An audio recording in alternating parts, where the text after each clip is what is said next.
This is the final event before the big tour finals, and 7 players have already banked their spots. But who will get the final ticket to Toronto? It's going to be must-win today for Nepomniachtchi, Anish and Maxim Vachier-Lagrave, not only to have a chance to go to Toronto, but to make it to the grand final in the AI Cup. Magnus is going to mop up everything. He's going to take everything with check. Oh my goodness, that's a move for you right there. I think this is the craziest position I think we've seen on the tour this season. He might. Oh my God! A one-move checkmate. This is a killer blow. Oh my God! Oh, he's enjoying himself a bit too much here, isn't he? We see a reaction. Magnus is mouse. Oh no! Magnus mouse slipped. I got 2 seconds. He's so good. He's so good at thinking on the fly. It's over. Magnus Carlsen, he takes it after an exciting final match here. It's all about the losers bracket today. We started the tournament with 8 players, everyone with 2 lives.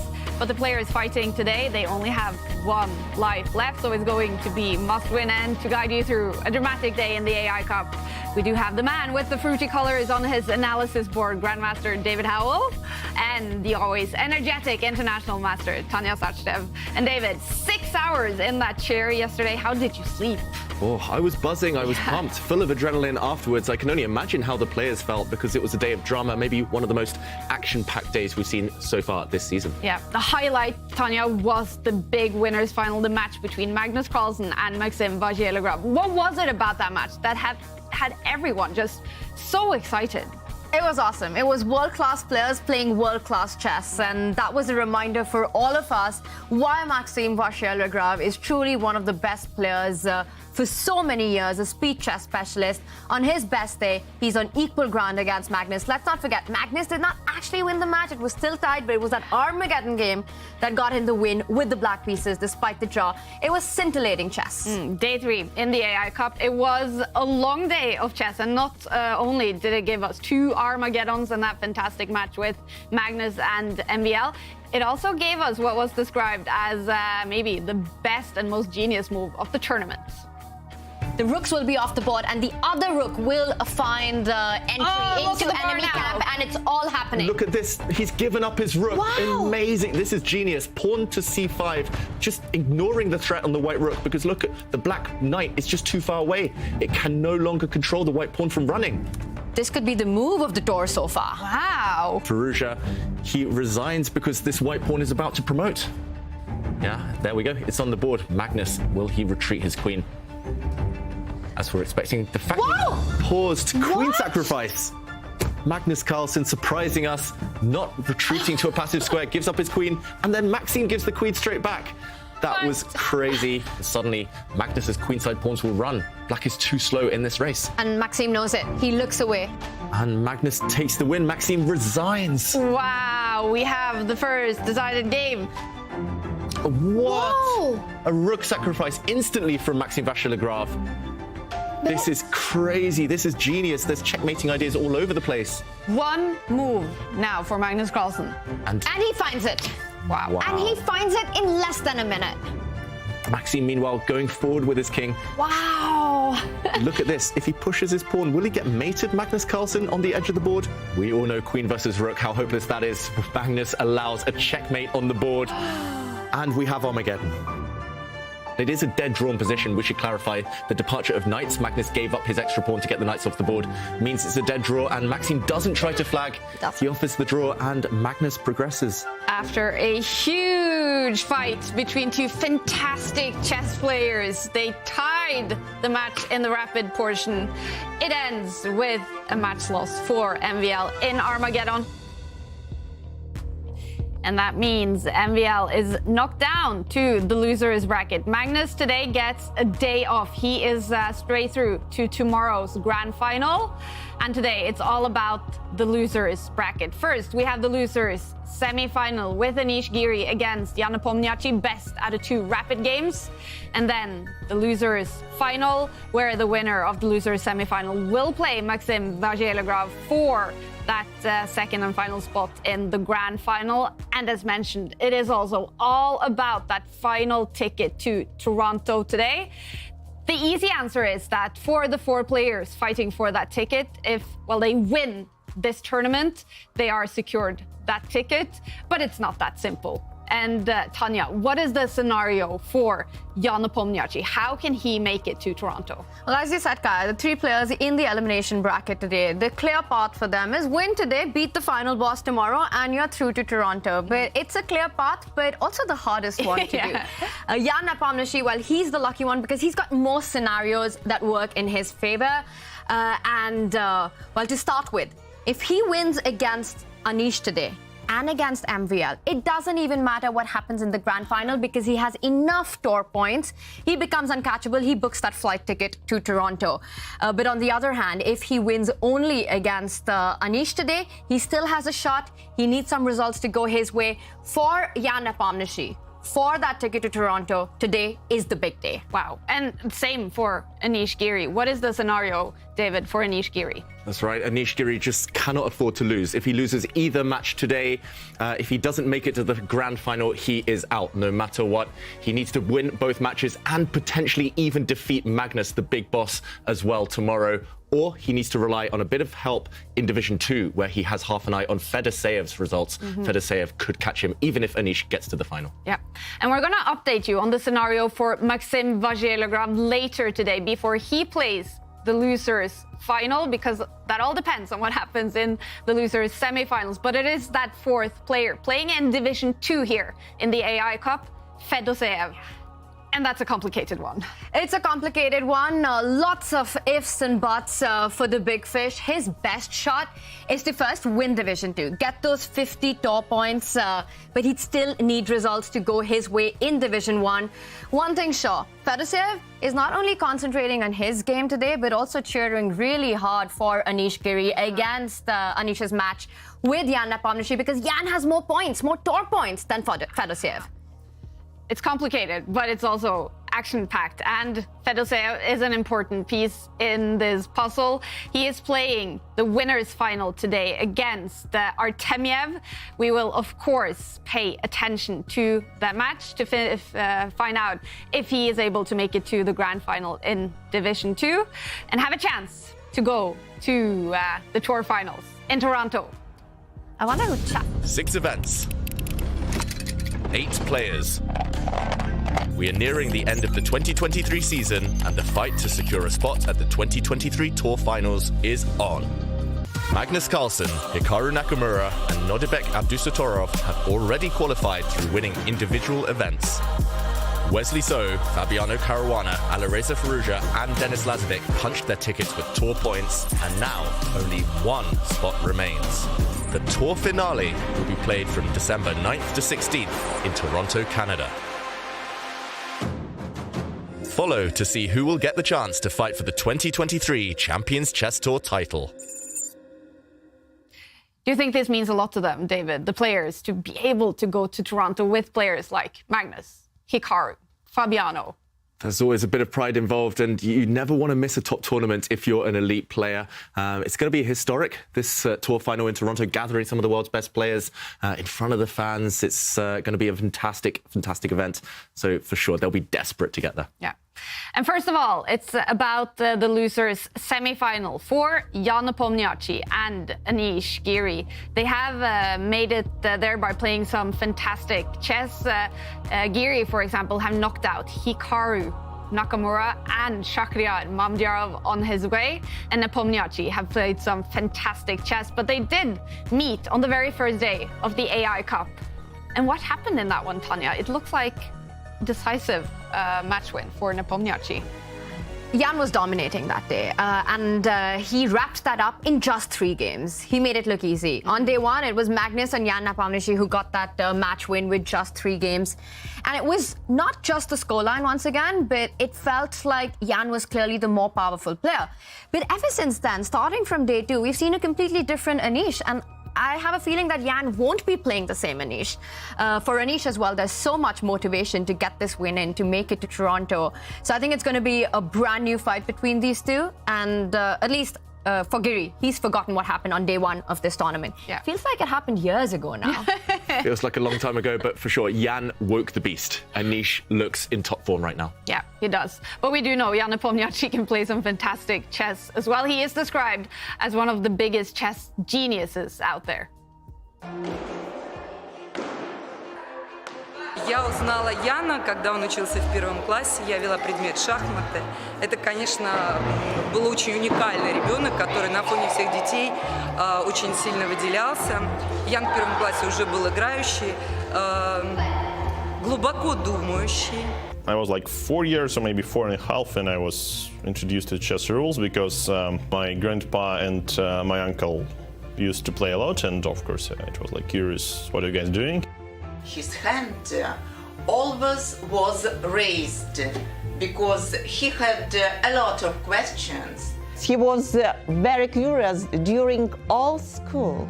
He was very attentive, very serious, and of course, his favorite subject in primary school was a chess lesson, because he could play chess very well at this moment, and he explained his classmates some chess combinations, helped them to solve chess puzzles, and helped the teacher in chess.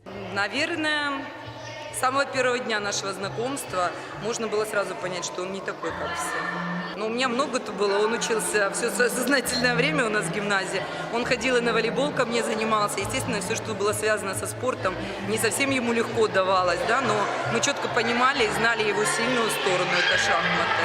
И там, конечно, он был гениален, бесподобен, превосходен. I think there are a lot of brilliant players, but I think the one who sticks out to me as a genius the most is probably Jan Nepomniachtchi, who, as I think most people will know, my opponent for the World Championship match. I don't believe in genius, to tell the truth. I believe in work, as I said. I believe in talent. In his private life, he's, again, lifeful guy. He loves partying, he loves social stuff, he loves sports. He's both talented and hardworking, and I really think that it's a great example for all the kids and all the teens in the world that success never comes alone. Well, probably more time you spend, more motivated you get. Yeah, because I believe even after I entered, let's say, the elite group of players, yeah, I believe I crossed this 2700 in 2010 or something. I can't say that I did a lot of chess work. I did a lot of different stuff, and as well like this, video games and so on. So I was almost a semi-pro in Dota, and I had a lot of other hobbies. But quite recently, maybe like for the last few years, I just try to focus my attention and my energy on chess work and try to improve. If we speak about his qualities that have made him to become the greatest in the world, I think the first is, of course, chess talent, then hard work, then extraordinary memory, extraordinary logic, of course, extraordinary thinking, extraordinary train of thought, non-standard problem solving, and his ability to focus on the main thing, his ability to calculate situation a few steps forward. Очень было интересно с ним ездить на соревнования и наблюдать, когда этот маленький ребенок играет уже со взрослыми детьми, когда он сидит за столом, когда одна голова видна из-под парты, и он потирает руки, говорит, ну все, пора поднимать руки и сдаваться. В свободное от игры время решал сканворды, то есть ребенок был на тот момент очень уникальный и очень-очень сильно отличающийся.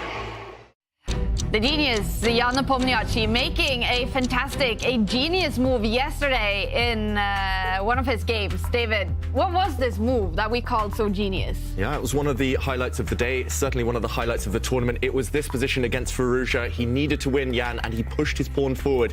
He gave a poisoned pawn to his opponent. Firouzja took the bait he shouldn't have done, but here was the trick. After a trade of rook, suddenly white is out of nowhere, out of the blue, winning. He gives up this rook, which is attacked, just ignoring it, pushing his pawn forward, because if the rook falls, the pawn out races the black knight. The black knight just too slow to stop it, and Jan went on to win. Is he a genius, a chess genius, Tanya, Jan Nepomniachtchi, that has just arrived here? You've got to be, otherwise you don't make it to the World Championship match twice. Right. He won 2 candidates back-to-back, and definitely it's his style of play, his ambitious, confident, speed chess that we see, even when there's a classical format. And today he's playing against Anish, who needs to keep an eye out on the clock. The first match in the AI Cup that they played, Jan would just break away on the clock so early on, have a 10 to 12 minute advantage, and that really came back to haunt Anish. So Anish has to have a better time control in this match today. And he starts off with the white pieces. Anish Giri, what is it about for Anish today? I think just getting out of the opening in good shape. That was one area that normally Anish is really strong in, that let him down on day one of this event. In game one of their first match 3 days ago, Anish was just busted out of the first game. Out of the opening, he walked into Jan's preparation and there was no way back. He just couldn't recover. So I think starting with the white pieces is actually a good thing for Anish Giri today. He lost twice with black against Jan on day one. He will be hoping to strike back now. All right, we are waiting for the losers semi-final to start. It's going to be best out of 2 rapid games. Only 2 games on the losers bracket. If they are tied after those 2 games, then it will be decided in Armageddon who goes through to face MVL, Maxim Vachier-Lagrave, in the losers final later today. And here we go, the first game has started. Here we go, and it's a Petrov defense, known as one of the most solid openings for black out there. And okay, a quick trade of pawns in the center and all the knights staring at each other now. This is really topical stuff. This seems to happen, it's already happened this tournament, Tanya, but it seems to happen in a lot of really elite games right now. Yeah, and especially in a lot of Jan Nepomniachtchi elite games. And we see Jan there, he seems to be grooving, looking very confident about his opening. Jan is known to play aggressive chess, and we've seen him play the knight off so many times. But then there was this shift that happened in his play, and I think it was around the 2021 World Championship match, where suddenly Jan was coming forward with a lot of more solid openings, and we're seeing him now employ the super solid, and also known as the Russian defense, the Petrov. He's got some great results in this one. Anish didn't really manage to get anything with the white pieces in their first match against the Petrov. I wonder what he has up his sleeves for this one. Yeah, and look how quick the players have been firing off those moves. It's move 11 now, and a pawn sacrifice temporarily, at least from Jan Nepomniachtchi. Remember, as Tanya mentioned, for the World Championship matches, both against Magnus and against Ding, this has been the core, the heart of his opening repertoire as black. So he's spent months, pure months, studying this one. He knows everything there is to know.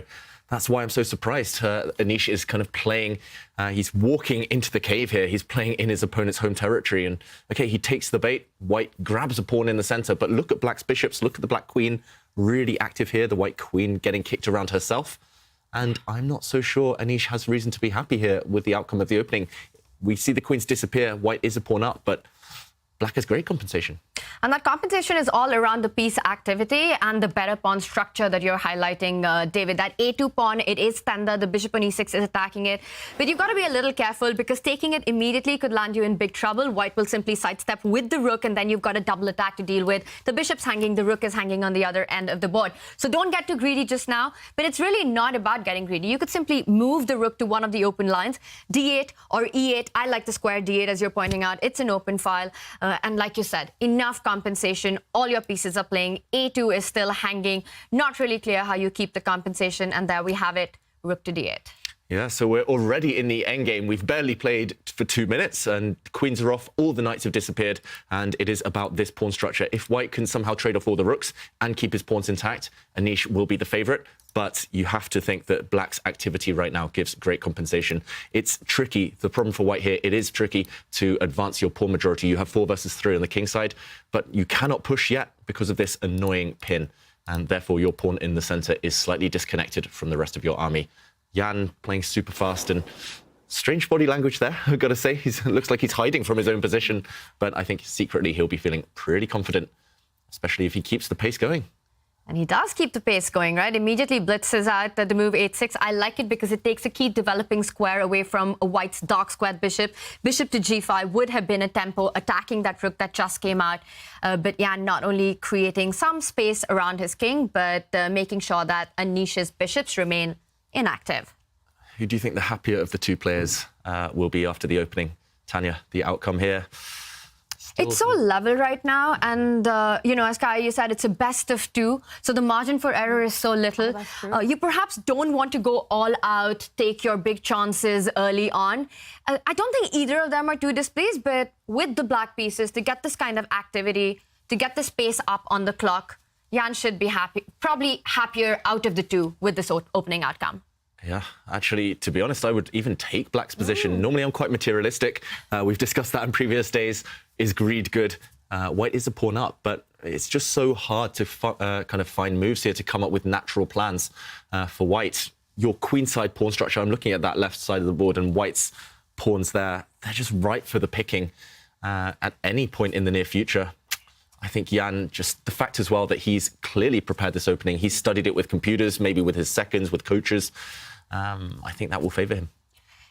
When you played an opening and prepared it for 2 World Championship matches, it doesn't get deeper than that. The prep is at the highest level. And Anish there tries to create some play on the queen side, also dissolving his own pawn structural weaknesses. Jan doesn't stop. It almost gets the feeling as if he knows every single thing in this position. The one thing I want to point out, David, it would be ideal traditional chess wisdom that the side that you have more pawns on, you want to start pushing them. For this one, it's the king side for Anish Giri. But for that, he needs to move the king from G1 to H1 to be able to advance the F pawn forward. Just the plan. But the problem with that is the moment that you move the king, the sidestep the king to that H1 square, that black bishop can jump over to C4, hit that rook on F1, and then the F2 pawn just becomes extremely weak. So it's really difficult for Anish to actually capitalize on that extra pawn on the king side. Yeah, incredibly tough right now. And, OK, this is the AI Cup. I have a feeling Jan, at least until this last move, has studied this with neural network engines. We talked about his World Championship preparation. Any World Championship match, the top players in the world, they're looking at deep opening concepts, especially when it comes to pawn sacrifices. They're looking at with computers. If the computer says you can sacrifice a pawn and it's still playable, your position, that means it's a very kind of positive development for you. And is it very typical AI then? What makes you think it's AI and not just a normal computer? Well, we know AlphaZero was famous for pawn sacrifices, and it's long-term sacrifices. Here, actually, Jan has been given his pawn back, so he's not a pawn down anymore. Black has these doubled A pawns, but AlphaZero got a lot of success with long-term pawn sacrifices, pushing rook's pawns up the board, and it was not materialistic at all. And I think until AlphaZero came along, even the top kind of man-made computers like Stockfish, they were very materialistic. They loved grabbing pawns, even if the rest of their position didn't make much sense. And it was AI that kind of gave that human touch. It said, OK, these positions where it looks like there's compensation, they are actually playable. And it looks like one of those cases. Jan doing a bit of a dance here. He looks really happy. Yeah, he's really vibing to this one because it's so much his comfort zone, and you can tell why. You don't probably even have to be a Petrov expert. You give this position and you can see the piece activity. Look at those beautiful 2 rooks lined up for black on the E and the D line. The bishops in front of the pawns, really active squares.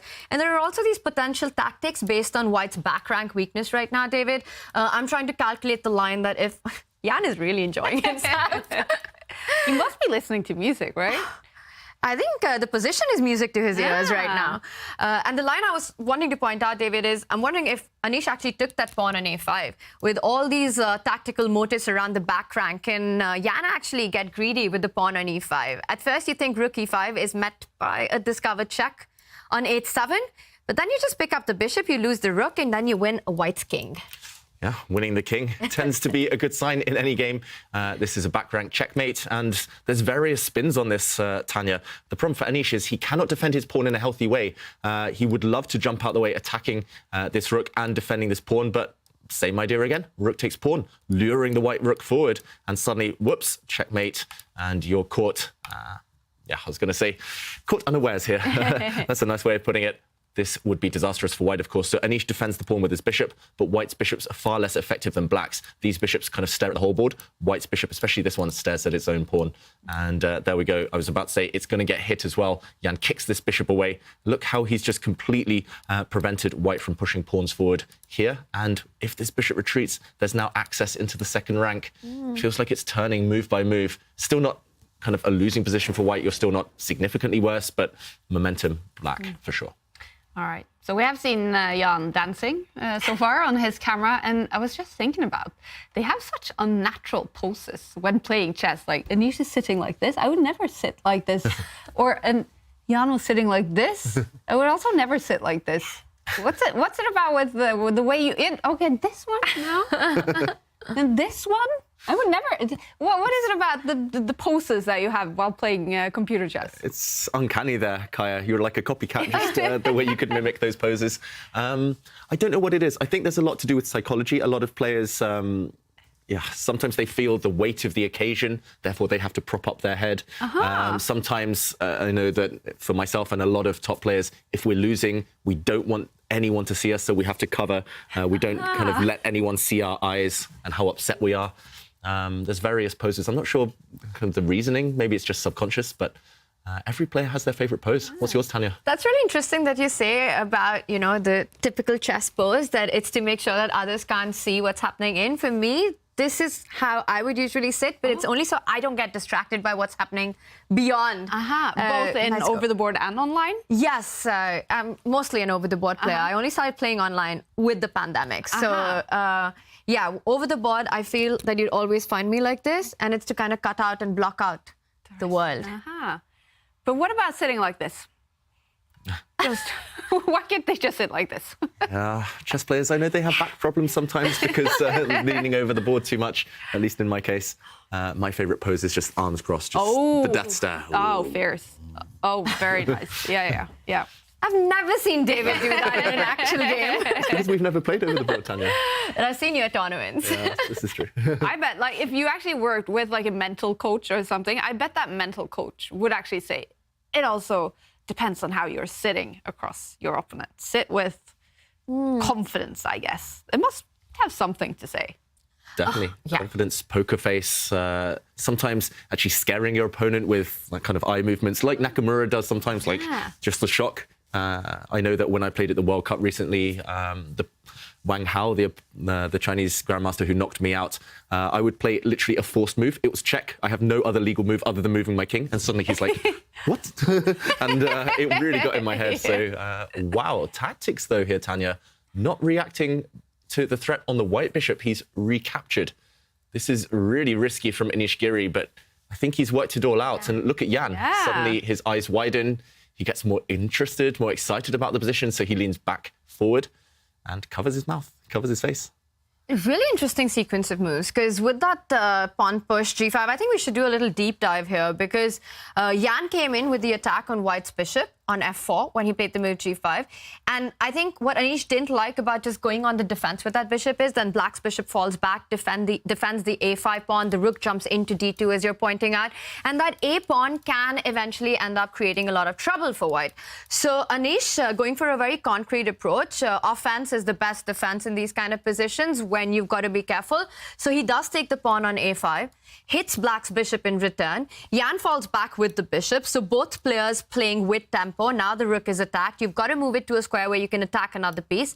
Anish falls back, hitting the other bishop now, and that's when we saw that reaction from Jan.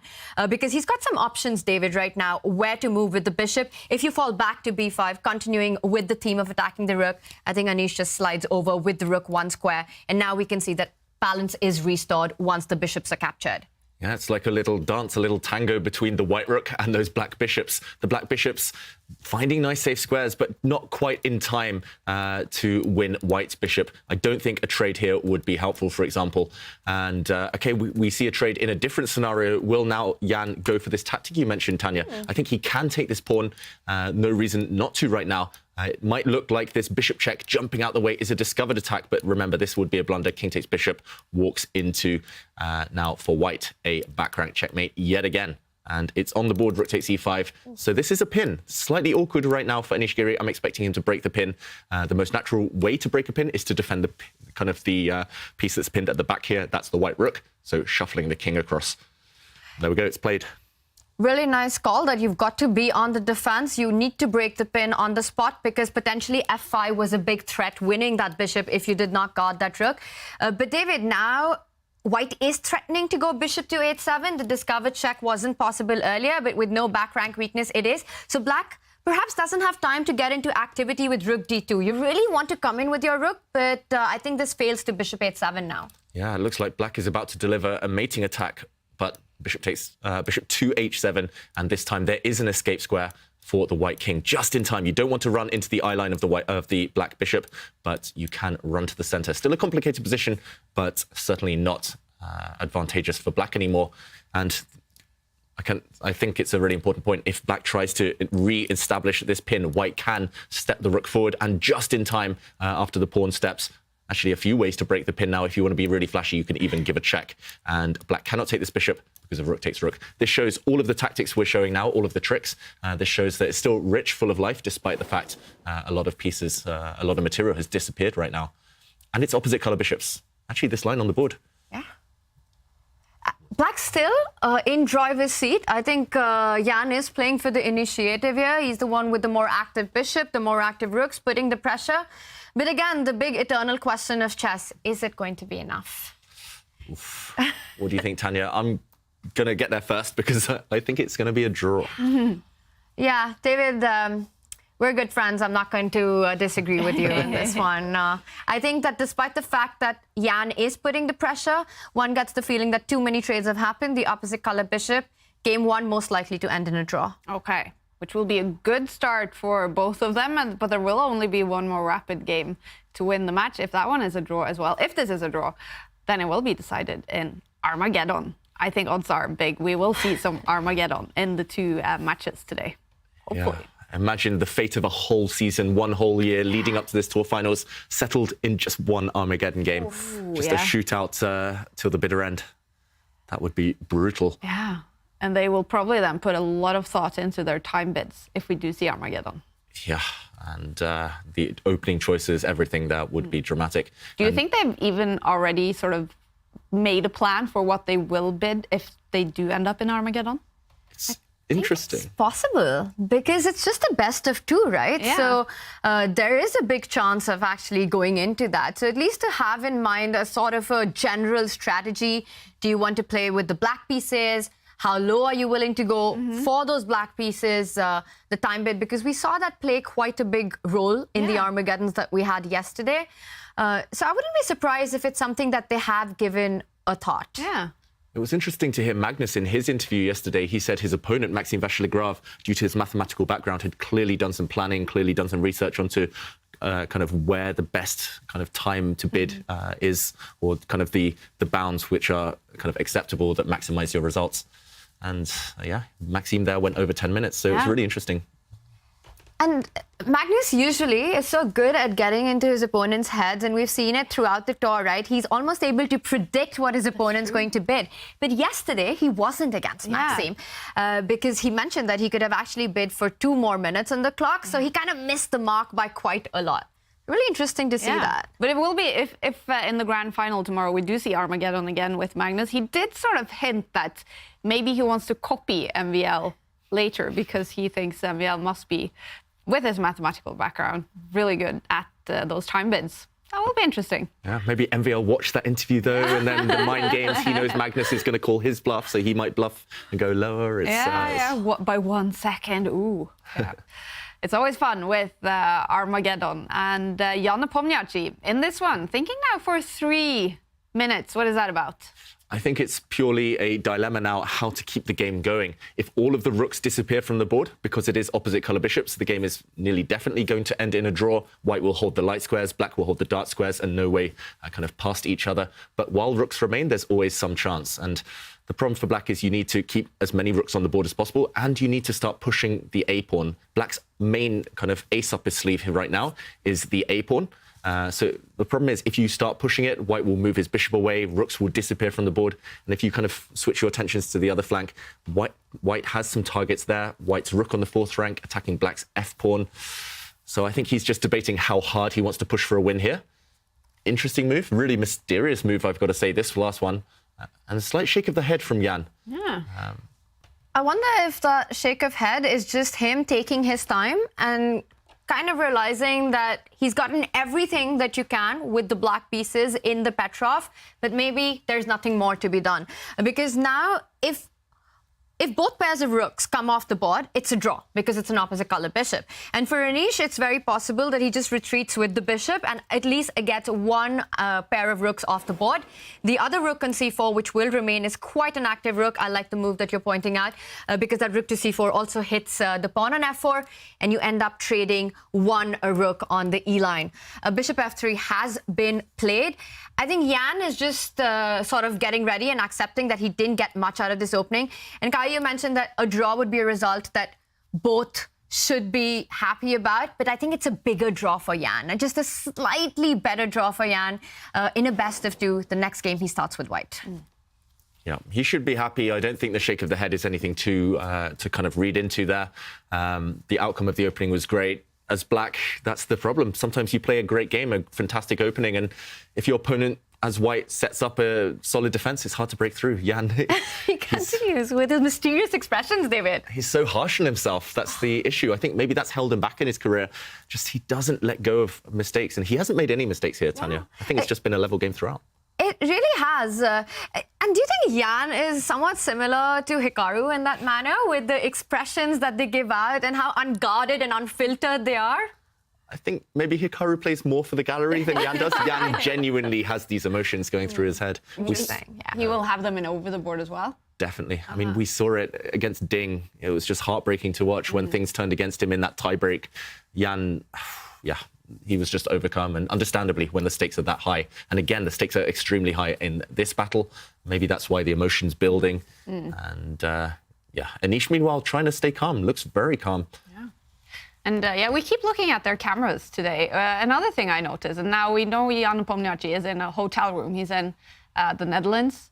But very often you will see beds behind players. They often play chess in bedrooms. I guess there's like offices and guest rooms and stuff like this, and interrupt me if we should talk about the move. But isn't it kind of strange that your job and earning like thousands and thousands of money playing these tournaments, it's in your bedroom? Yeah. It's the most comfy place in the world. Why leave? We're blessed. Yeah, we're lucky. If I could choose my job again, I would be a chess player as well. You just never have to leave your bedroom. Yeah, one of my favorite things was in the play-ins for one of these tournaments this season, we have these extras, these second cameras set up just to monitor players. And I did see one, I won't name who it was, one player, he was lying in bed. The laptop was balanced on his belly, and he was just playing, and he was winning loads of games. It was incredible. I mean, you've got to play where you're comfortable. Sometimes that's the bedroom. Yeah, I agree with you. And I think that's why when the pandemic hit and the whole work from home happened, it wasn't that big of a change for chess players because we've always been working from home. Yeah, that's true. In pajamas pants and maybe no pants. What do I know? Family-friendly show, Kaya. Save those questions for the interviews later. Are you wearing pants today? Anyways, what's happening on the board? Anyways, I think we might be about to see a draw. We have seen this position now already. This is the second time we've seen this position. If the white king goes back towards black's f-pawn, the black rook moves away. I think we'll see the players agree to peace very, very shortly. Not really many ways to kind of avoid this right now. I think it's inevitable. There we go. The white king goes forward. Black's f-pawn is about to drop. It's only black who can really play for a win here, but how do you improve your pieces? The black bishop totally stuck right now. Black's a-pawn kept under watchful gaze from the white rook, and black's rook just tied down as a defender. If it tries to activate on the d-file, we'll see Giri's king drop back, and the position will just fizzle to that repetition, to that draw. It's ending in a draw, but I want to point out one dynamic that exists in this one, David, that white has to watch out for. Don't get too greedy with that f4 pawn. You've been pointing out this a passer that black has, and let's make a move for black that, well, you can't really defend the f4 pawn, but let's say you go king to g6. Oh, wow. On the board, quick call, David the Prophet. And if white takes an f4, I think there are dangers in this position, and the bar does drop because black can just start pushing the a-pawn. And after a4, white's rook is pinned on f4. The bishop on g4 doesn't have enough time to come and actually fight against the passer. Yeah, no way to stop it. You can only stop this pawn on a light square, and the white bishop cannot get round in time to block it. All these squares that it wants to use are covered. So that would have been a huge, huge trap. Nepomniachtchi still looking for tricks. This is why the top players in the world are so strong. But of course, Giri plays a more practical move. He's going to blockade the pawn on a light square. And this is where the opposite color bishops comes into play. The blockade is impossible to break once your opponent owns a certain color complex. And okay, the black rook comes across. At least he's asking questions still. He's hitting this bishop, but this move should clinch the draw now. Rook to c6, really accurate play. This is a pin. The black rook now guaranteed to be traded off. And the key difference from your line, Tanya, is that the pawn cannot march. So this one will be a draw. Yeah, very precisely navigated to safety by Anish Giri, this one. But for Jan, I think he's got reasons to be pleased. Starts with the black pieces, absolutely no problem out of the opening, and kind of gets a draw on his terms. Yeah, it's always a moral victory, psychological win to put your opponent under pressure, to be the one asking the questions. And not once in this whole game did it look like black was ever in trouble. Whereas for Anish, he was the one avoiding things, dodging pitfalls. And this game, we'll see it lock up, just get completely blocked. The problem for black is there's no way into the white position with his king. And Giri will just sit passively and wait. Yeah, and how cool is it that we've got this elimination bracket today, and the three players who are in it, each one of them is fighting for a spot to Toronto, and the only way that they get there is by making it to tomorrow.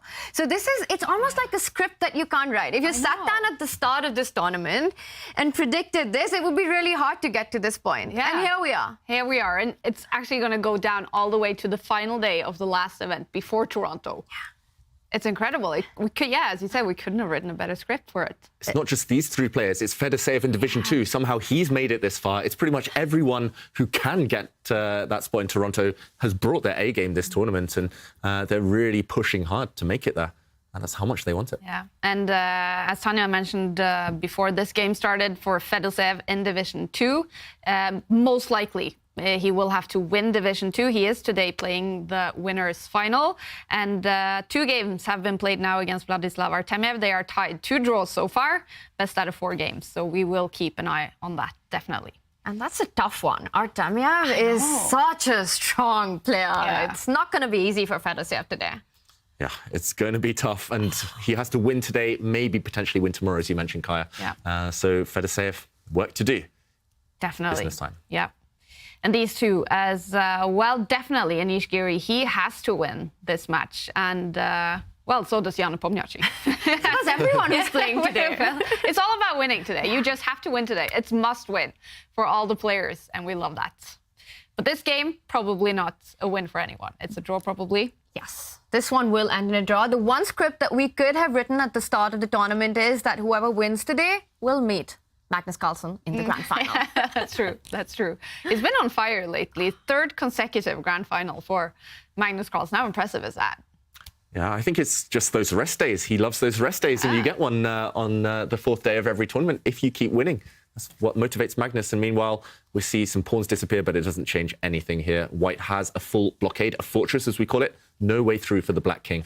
It doesn't change anything, but the aggression with which Jan has even handled this draw position is really impressive.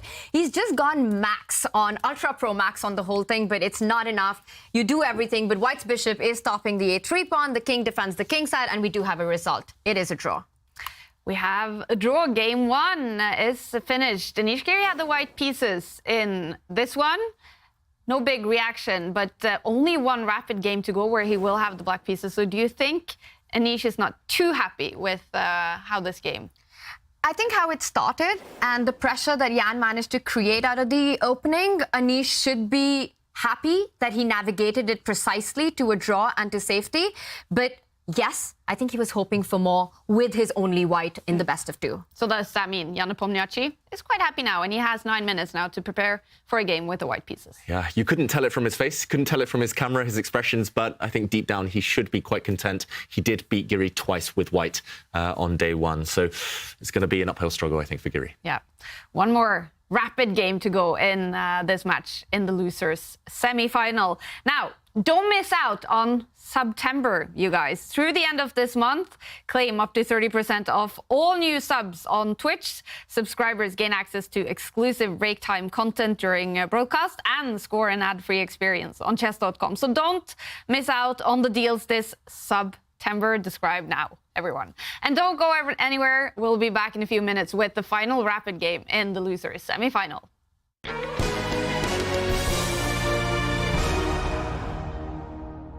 It doesn't look like much, but neither would a Sicilian defense to the untrained eye. This is a performance enhancer. You don't see it? How about now? Manage your air quality, sharpen your performance, change the game with Air Things. Love playing chess variants? Or just looking for something new? Join us for the Variants Community Series. Every 2 months, we'll be featuring a different variant in a series of events and competitions. Learn a new variant and compete against other players for prize money, or just play for fun. Look for community arenas, streamer arenas, and championship events. 6 weekly arena tournaments held every Thursday will be followed by a championship event with cash prizes, including a $1,000 first place prize. The 3rd and final weekly arenas will be streamer arenas, featuring gifted subs as prizes. Win any of these events to qualify for the championship. The Variants Community Series kicks off on September 7th with King of the Hill, where the first to occupy the center wins the game. But getting checkmated still loses. And join the Variants Club today to learn more about upcoming events, how to participate, and much, much more. See you in the arena on chess.com. It is must win today for Jan Nepomniachtchi and Anish Giri in the losers semi-final. They drew the first game. One more rapid game to go. Will we see a winner, or will we see Armageddon in the fight to go through to the losers final to be played later today against Maxime Vachier-Lagrave? This is the AI Cup, and we're also excited to announce that at this tournament, chess.com is partnering with the browser maker Opera. We are thrilled about this collaboration. It is something for chess lovers everywhere. It truly puts the game right at your fingertips, no matter where you are. Imagine that, your very own chess browser. And using Opera's AI tool, Aria, we did interviews with the players before this tournament, asking Aria to give itself out as Anish Giri. So first of all, thank you for taking the time to do an interview with chess.com. But I have to tell you, we actually already did the interview with you using Opera's AI engine Aria.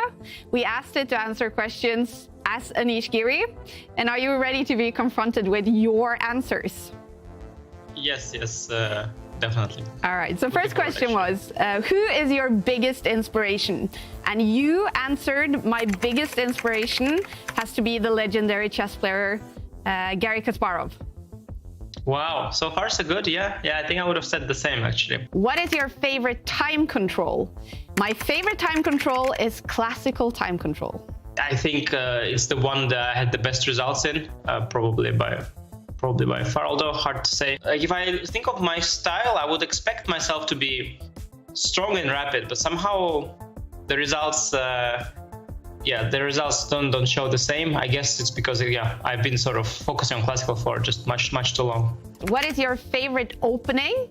And the answer was, if I were to choose a favorite, it would be the Rui Lopez. I think the AI wasn't fed enough of my tweets where I'm constantly promoting my Niner, of course. And then we asked, who is your biggest rival? And the answer was, players like Magnus Carlsen, Fabiano Caruana, and Vladimir Kramnik have been formidable opponents and have consistently challenged me in tournaments and matches. Wow. Yeah, no, it's a decent answer because I've played with these players a lot of games. So yeah, good answer there, but a little too generic, I think. What is your ultimate goal in chess? My ultimate goal in chess is to become the world chess champion. Yeah, again, generic, but in this case it works very well. I think that's the, for me, I think that's the ultimate goal. Have you reached your peak as a chess player?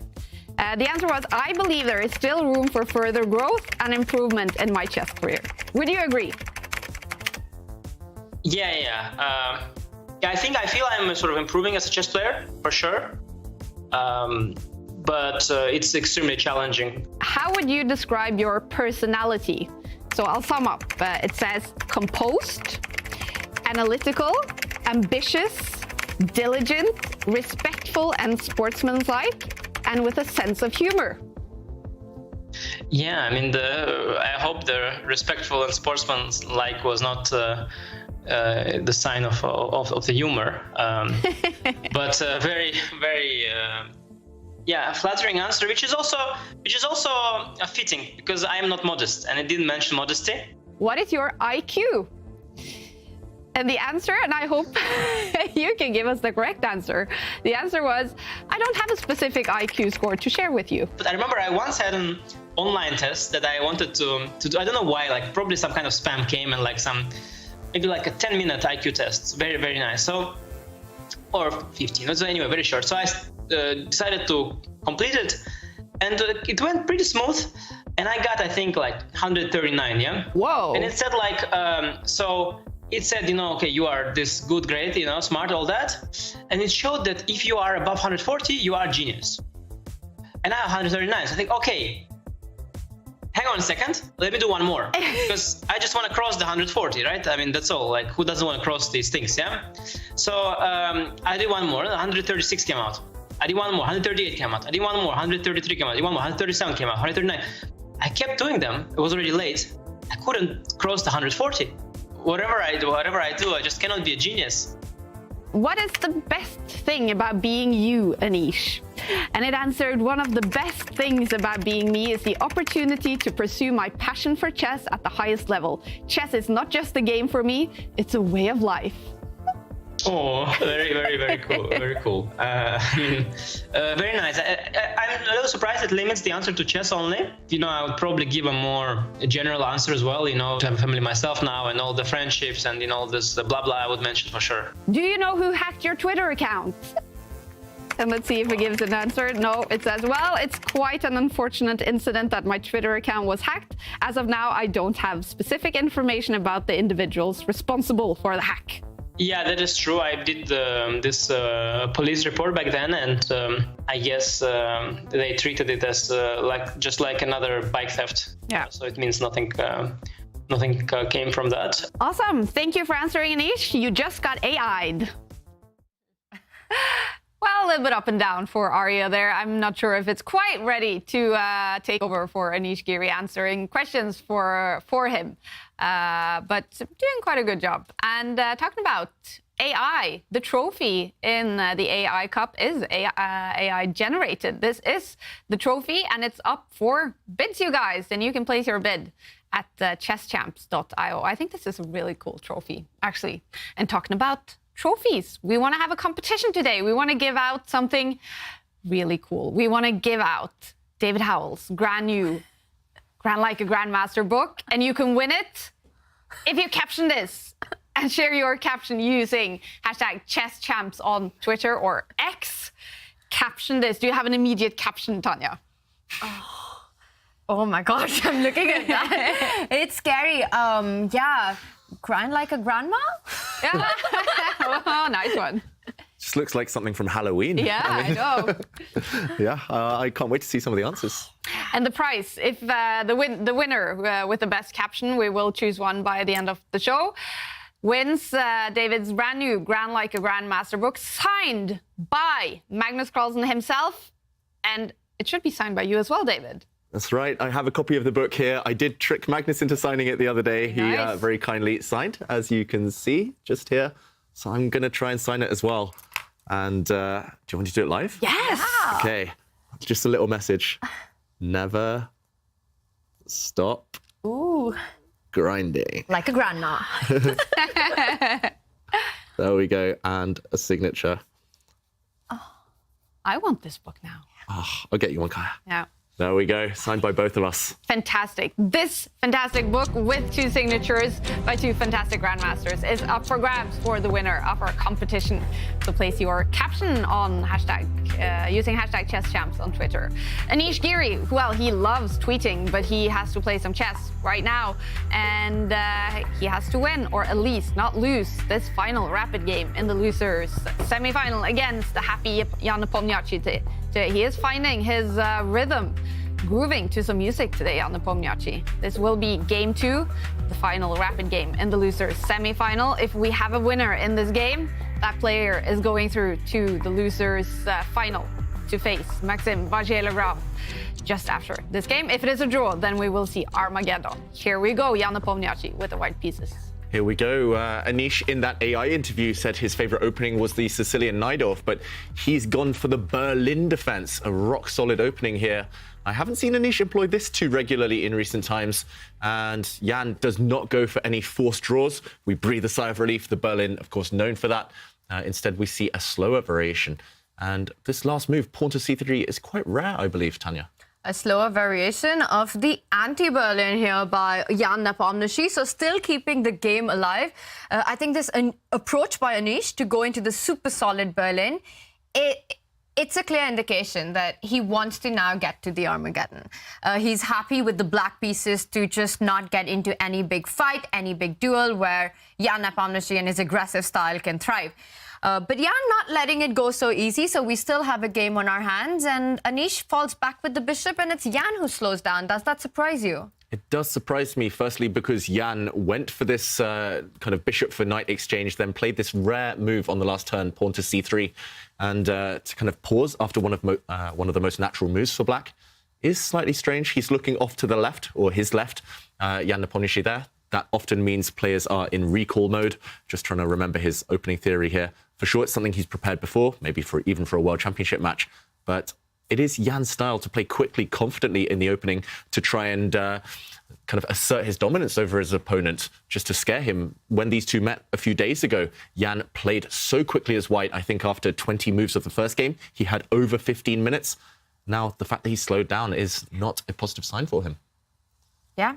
I agree with you, David, and that also so early on in the game. And let's also just remind everyone that for Anish, tour points are not going to be enough. If he loses this match, he's out of contention. Yeah. On the other hand, for Jan Nepomniachtchi, today is actually the biggest day. Yeah. If he wins both his matches, he's through to Toronto. He wins against Anish, he beats Maxime later on, and that's all that he needs to do. If he wins this one, Kaya, he still has a big chance, even if he loses later, but he'll need some results to go his way. Yeah, that's true. This one it's especially dramatic for Anish Giri. Yeah. Well, Jan Nepomniachtchi as well. They just both have to win this one. That's just how it is. It's easy. They just need to beat several world-class players in a row. They cannot afford to lose any game. Oh, yeah, tough situation to be in, of course. And eventually he does make a decision, knight b to d2. I want to praise Anish as well for being really flexible. Clearly this was his plan, the Berlin defense coming into this game, because the Sicilian did not work out for him on day one of this event against Jan. He got hit in the bishop b5 check Sicilian a couple of times, struggling out of that opening. And good wisdom for anyone. If you're struggling, not liking the positions, not enjoying what your opponent's throwing at you, switch things up in the next game. Often that gives you a new lease of life, and it keeps your opponent guessing, keeps them surprised. And Anish, he plays a really ambitious move, actually. He brings the black bishop out. A more solid player or someone kind of less inclined towards attacking, like me, might have just castled the black king. That would have been a safe move, of course. But he's keeping Jan guessing. Look how the black king, once the black queen moves out the way, can actually choose either flank to castle on. He's waiting. It's a bit of a kind of guessing game right now. He's saying, depending where white puts the king, I'll choose which flank I put my black king, and then we might even see mutual attacks. But first, Jan goes hunting for the bishop pair. Black has the two bishops due to an earlier trade. And normally you don't want to allow your bishops to fall, especially black's light squared bishop, which is the better of the two. Black has the bishop pair, white has the more flexible pawn structure. So I would definitely agree with you that for Anish it's important. He's already doubled up the c-pawns to actually retain that bishop pair advantage that he has. Two moves come to my mind here for Anish, head and hands right now. Bishop can fall back to d7. But, David, that's a square that you perhaps want your queen on at some point to allow that queenside castling that you were pointing out. Or you could get more aggressive with black in this position and go all the way forward to g4. Anish reaches out for his mouse and he does take a decision. He's going aggressive mode. Bishop g4 hits the queen. And Jan immediately answers with queen to b3, attacking b7. Anish returns the favor with getting his king to safety, defending that f7 pawn that you were just highlighting. But there is another pawn hanging in the situation. Yeah, and the big question now, it's actually a critical moment quite early on in this game. Both players have slowed down. Queen takes b7. Can white get greedy? Evaluation bar says no, but from a human perspective, it's not immediately clear where the refutation of this move lies. You've won a pawn. It's a very important pawn as well, because black is left with a wreckage of a structure. Isolated pawns, doubled pawns all over the place, more targets. But white is temporarily behind in development. So Tanya, do you see what was wrong with this? He didn't go for this. He first kicked away the black bishop. This is complicated stuff. It's really complicated. I don't see a direct way to actually trap white's queen or to get to it, but I think it's about the initiative again. In this case, it would be about the initiative. Ooh, sorry about that. Nice. But it's all about development, right? All of black's pieces are playing. White doesn't have the possibility to go castle with the king, because then the bishop would jump on to e2, attacking the rook and the pawn on d3. The queen on b7 vulnerable. Even a move like queen to d7, defending the c6 pawn, comes to mind. And the eval bar doesn't like it. To me, it felt like a natural approach here. Yeah, David, not sure then. What is the exact refutation to this? Yeah, I did just check there, and this is actually not an obvious move. So credit to both players for spotting that this would have actually favoured black. The retreat, knight to d7, it's all because this knight is hanging. White loses time having to retreat it or defend it, and then suddenly the black knight would leap, it would pounce, and this queen is lacking squares. Note how this pawn is suddenly undefended as well. This would lead to huge trouble for white, because after queen takes pawn, your queen actually might even get trapped. And here we would see the queen doing a dance and the pawn falling, and white's king in mortal danger. So instead of greed here, Jan wisely decided to hit this bishop first. And the question is, does Anish play safety first chess? Retreating this bishop back to its start square would no longer gambit this pawn. But the more ambitious move, of course, is to keep the bishop on an active post. And maybe the same tactics, maybe queen takes b7, still met by this idea of knight dropping back and knight leaping. That's actually an awesome tactic that you're pointing out. You retreat to go forward on the next move, loose pieces drop off, and full board awareness, right? You're trying to get to the queen on b7, but also hitting the knight on the king side, and another weakness at the center of the board. So just covering all points there. Really nice tactic in a counter-attacking way, making sure that the b7 pawn is defended. To your first earlier question about the bishop retreat, I do like the more active approach here, keeping it on this h5 d1 diagonal. And the reason I like it is, David, because if white was ever to go castling, then the idea that we pointed out earlier is always in the air with the bishop jumping to e2. So it's still not very clear for Jan Nepomniachtchi, how would he get his king to safety? Yeah, and Anish is going through all the poses right now on the camera. I think he wants to play the active move, of course, but he's meditating first. You've got to do what you got to do. He's using the force, just levitating the mouse, the pieces with his mind. But I'm expecting that move, just like you there, Tanya. Active play. Nearly 3 minutes, though, thinking about this one move. Nepomniachtchi seems to be getting a bit restless, rocking back and forth in his chair. And eventually, Giri takes the safe approach. The bishop not a happy camper, retreating back to its start square, but at least now there's no tricks. White's queen cannot go hunting for pawns. And black will gain some time back by kicking back the white knights in the next few turns. Mind games, I think, there, Tanya. Wow. And look at that. The bishop retreats and then the knight retreats with the idea that you pointed out. The bishop on c1 is defending the knight on g5. So it's not hanging, but that knight from d7 is landing on c5 in the next move. So taking advantage of that queen placed on the queen side, which is a bit vulnerable. And at some point, Anish has the f5 break in mind to try to open up the position, open up the king side and get more activity against White's uncastled king. Yeah, if black can throw pawns forward, I know many attacking players would love that, especially Anish, if he gets the opportunity, if he feels that Jan is taking too many liberties, leaving the king in the center too long. It might just be time to castle, I was going to say, but he drops his queen back first. That's preempting an attack. Now the black knight will not be hitting the white queen, will not gain time. So yeah, just very logical play. And the question is, does black start kicking back white's knights now? For example, this knight can be forced back. Maybe this knight can be forced back later. Or does black go active, start trying to break out? Really in the balance right now. I think it's a level position, but the fact that the pawn structure is slightly asymmetrical here means that chances for both sides. But moving 2 pieces backwards there for Anish Giri, is that a bad sign for him? Usually it would be. I think this is one of those scenarios where it's okay, and that's because the center is mostly blocked. If the center of the board is open, you don't have the luxury of time. You cannot just retreat your pieces because your opponent will be able to kind of thrust pieces forward. But if the center is blocked, kind of tempi, kind of move by move, it's less important. Okay. That's why white's king at the moment is safe enough in the center because all the lines are closed. So yeah, pawn structure determines everything. If it's locked, then you can slowly maneuver your pieces around, even retreating. Sometimes you've got to go back to go forward, and that's what Giri's trying to do. Is there a chance Jan won't castle his king? Definitely. There's a chance he could castle on either side still. He's trying to keep his options open. Okay, now he trades knight for bishop. Now it's opposite color bishops again. Still knights in the mix. I think he will eventually castle kingside. Okay. Whoa! Jan doing Jan things or not seems to be the answer there. Wow, that's an aggressive move. He's opening up his king before he's castled. Has he forgotten this isn't the King's Gambit? Jan, of course, famous for that opening. He's played it a lot recently. The King's Gambit is pushing this pawn forward on move 2, throwing it away, basically giving up a pawn for open lines. And he's trying to do the same here. But he's really keeping Anish guessing.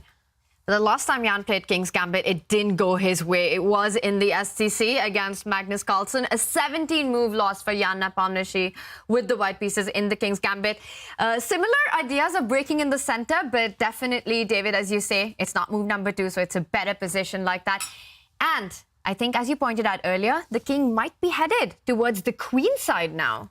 Yeah, I'm really surprised Anish let the white bishop develop so quickly and so easily to such an active square, because now white is kind of really quick here. White is going to castle queenside on the next turn, knowing Jan. And, OK, this is Anish's idea. He's fighting fire with fire. White through the f-pawn forward, black through the f-pawn forward, and the position is exploding. It's exploded because white really doesn't have any time to get the king to the safety. The last move played by Anish also threatens to open up the rook, which is lined up against white's bishop. So pawn takes pawn in the center is a big threat right now, which is why Jan gets his bishop back to safety. David, I get the feeling that this very aggressive approach by Jan with that f-pawn moving forward without finishing his development could backfire. It really could. But it's kind of time is being of the essence right now for Anish Giri. If white gets just one more move and castles, very healthy position for white. So can he strike while the iron is hot? Does he have a way to take advantage of this unique opportunity, just this one move before white's king darts to safety? Interesting, intense. And Anish Giri is burning time on his clock. We know Jan Nepomniachtchi is extremely good at speed chess.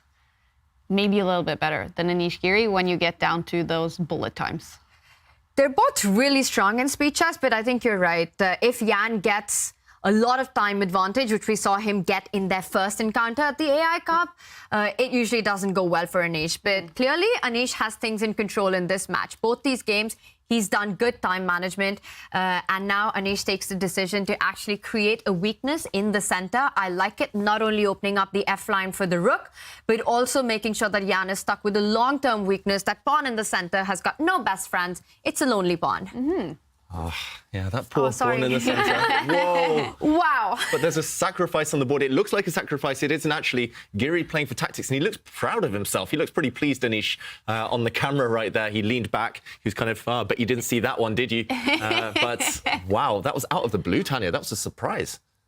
But why isn't it a sacrifice, really? Yeah, and let's just jump in because it has suddenly exploded, as we mentioned, the position. It looked here like it's just about the structure. White's pawn in the centre might advance forward at some point, but at the moment it's isolated. Giri said, I don't care about long-term strategic stuff. I'm going to take this pawn. Bishop takes pawn. Again, full board awareness. And it's not a sacrifice because the bishop can be taken, yet it would lose the knight. This knight would no longer be defended. White's pawn on g2 was the glue, and it was overworked there. So Jan reacting instantly. He did not want to part with his knight, of course, so he castles queenside. Looks like he's crashing through on this pawn right now, but Giri instantly reacts, throws his pawn forward, and still this weird position of the black bishop. Will it come back to haunt Giri? He's won a pawn, but he's won a pawn on a line that opens up the white rook. Harry, the h-pawn's disappeared, but that only opens lines towards the black king.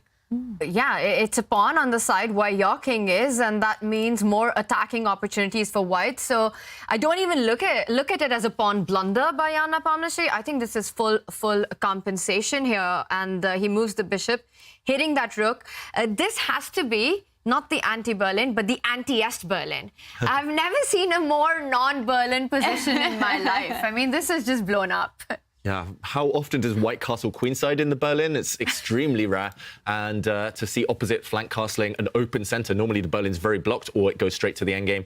And right now, I like white's chances. I think with the extra time, it's Jan's type of position as well, very dynamic. If the bishop drops back to a bad square, then suddenly we could see, for example, pawn takes pawn. Black should not capture back now because, look, the queen will pounce and it's a double attack. Checkmate is actually threatened on g7. That will be the kiss of death checkmate again.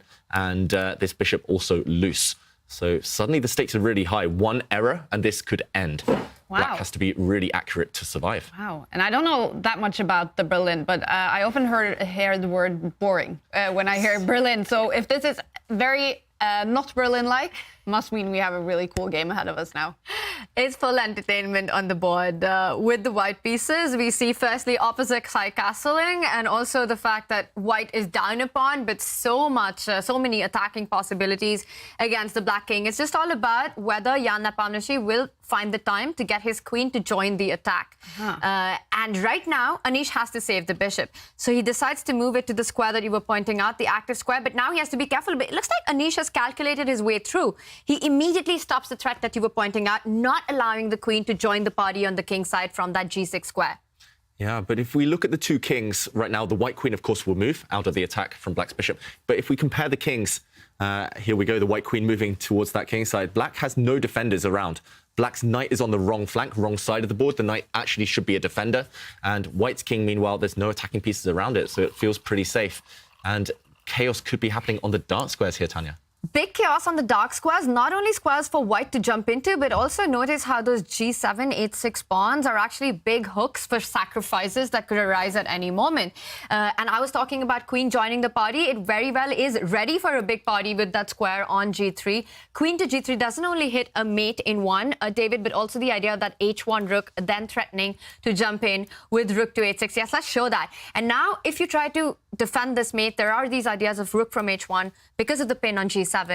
This would be game over. The other rook joins in on the h line, and that's goodbye to the black king. So queen g3 is actually a big threat on the board.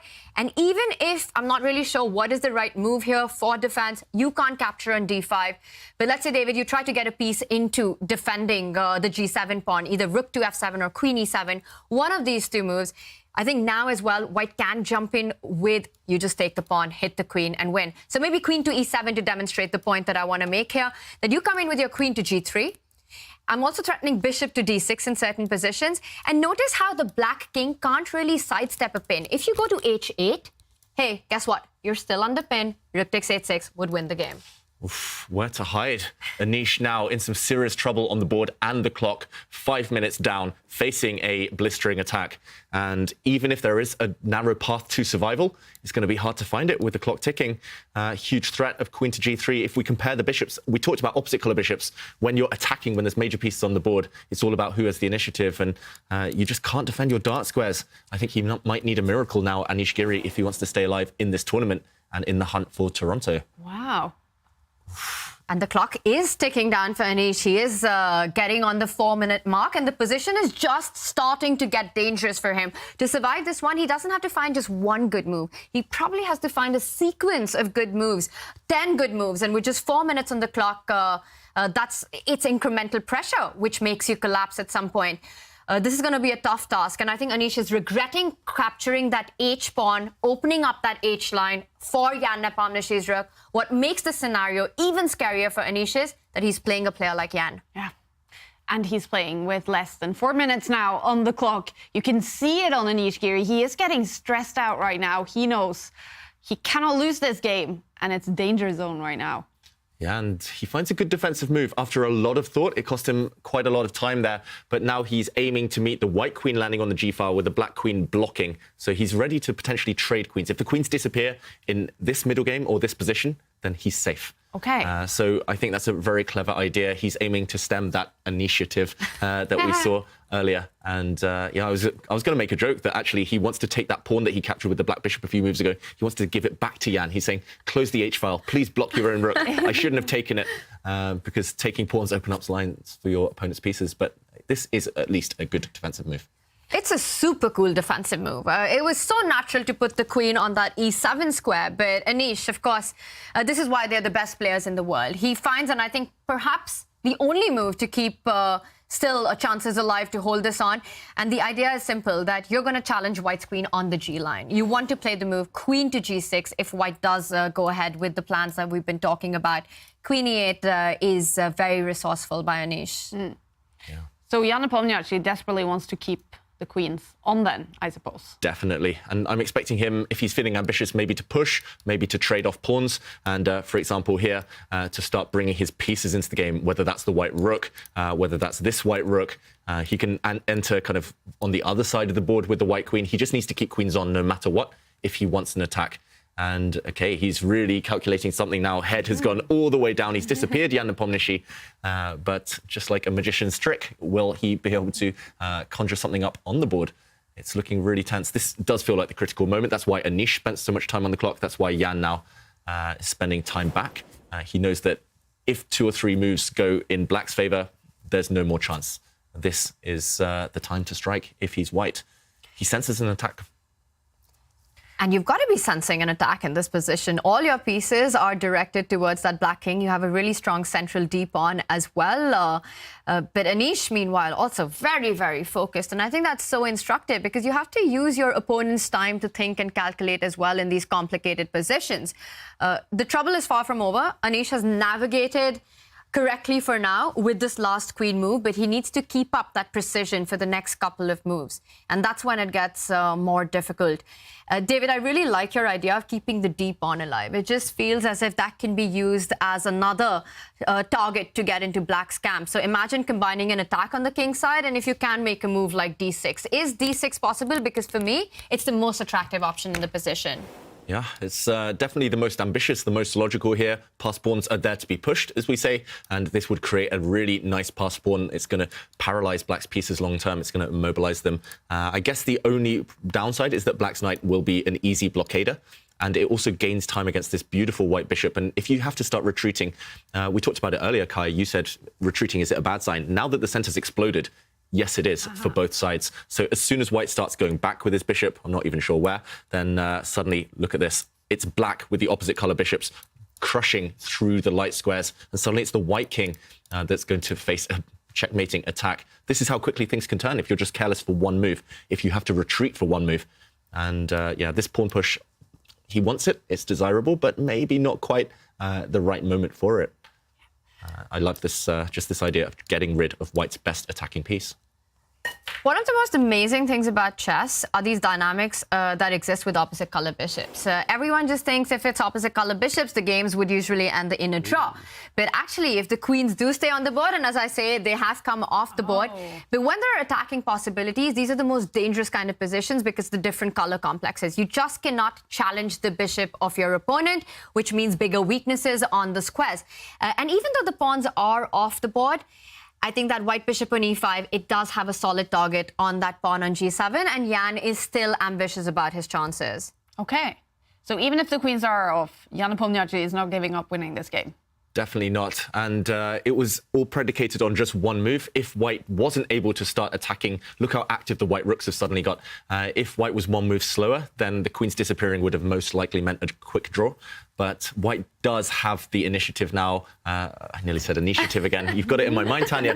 But white just has enough time to start attacking things. White's rook on the 6th rank has some targets, especially black's pawns on the queen side over there.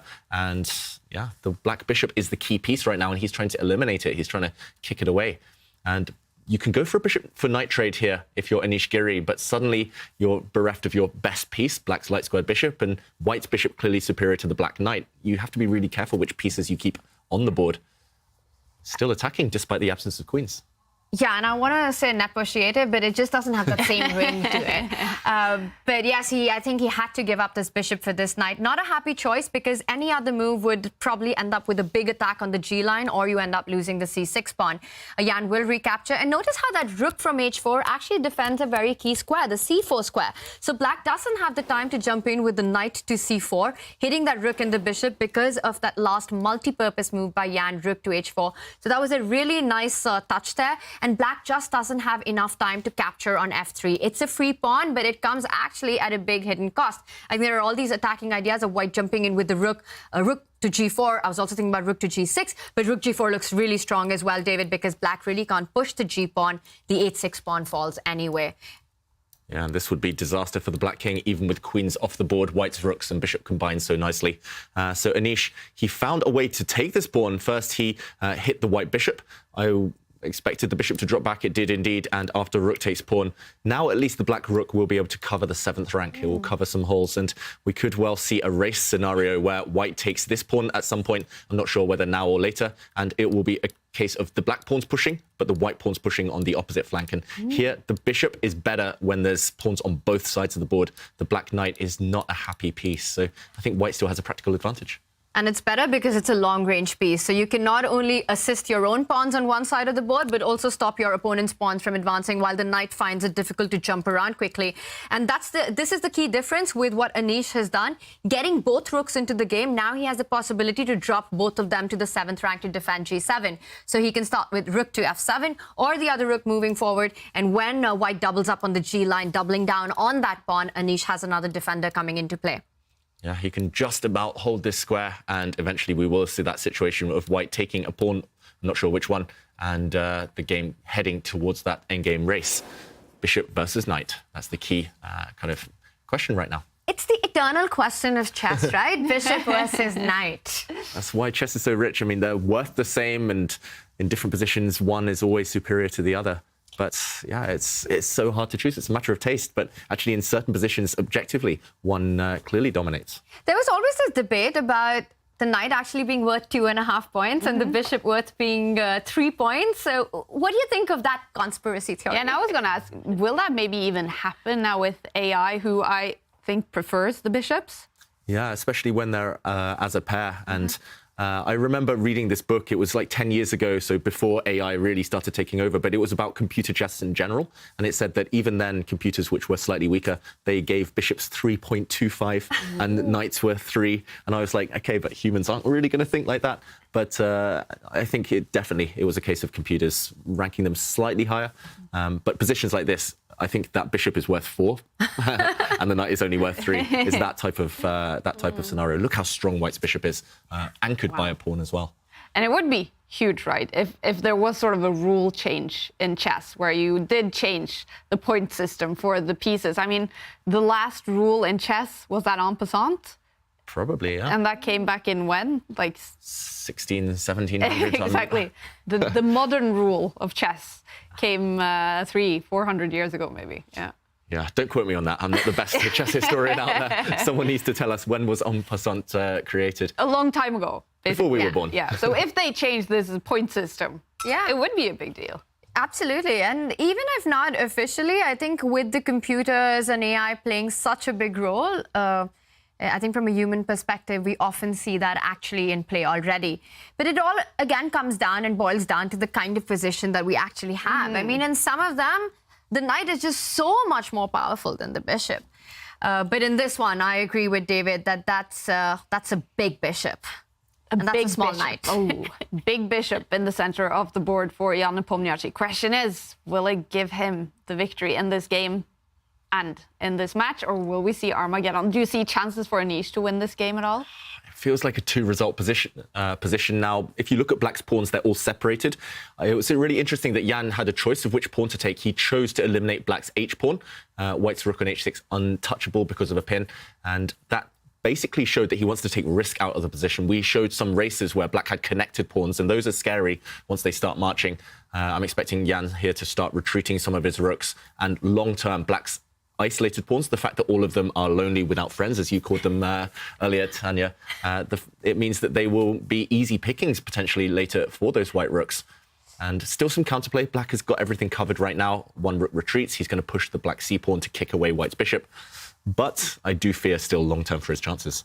I was hoping for your line there, David. I wanted to see Jan to go for those queenside pawns and to see that race, because it just felt like that was anyone's game, and perhaps the bishop could potentially be stronger than the knight. But look at the way Anish has handled this in the last few moves. We've been talking about a big bishop versus a small knight.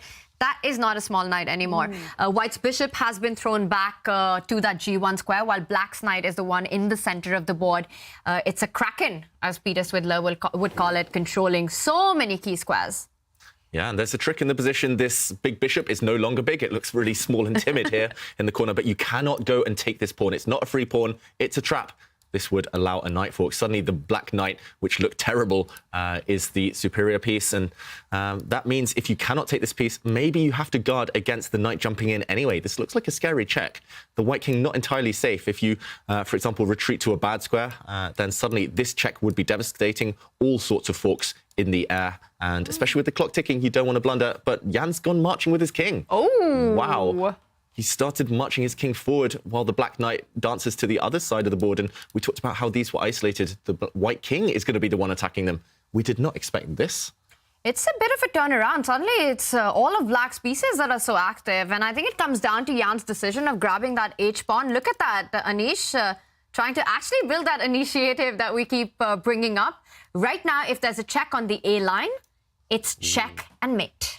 If, for example, Black can ever bring a rook up, this would be trapped, this White king. The problem is, at the moment, impossible. White's rook covers the 6th rank. No route in towards it. 7 seconds for Anish. Oh. And he goes for this trade. I'm not so sure about this one.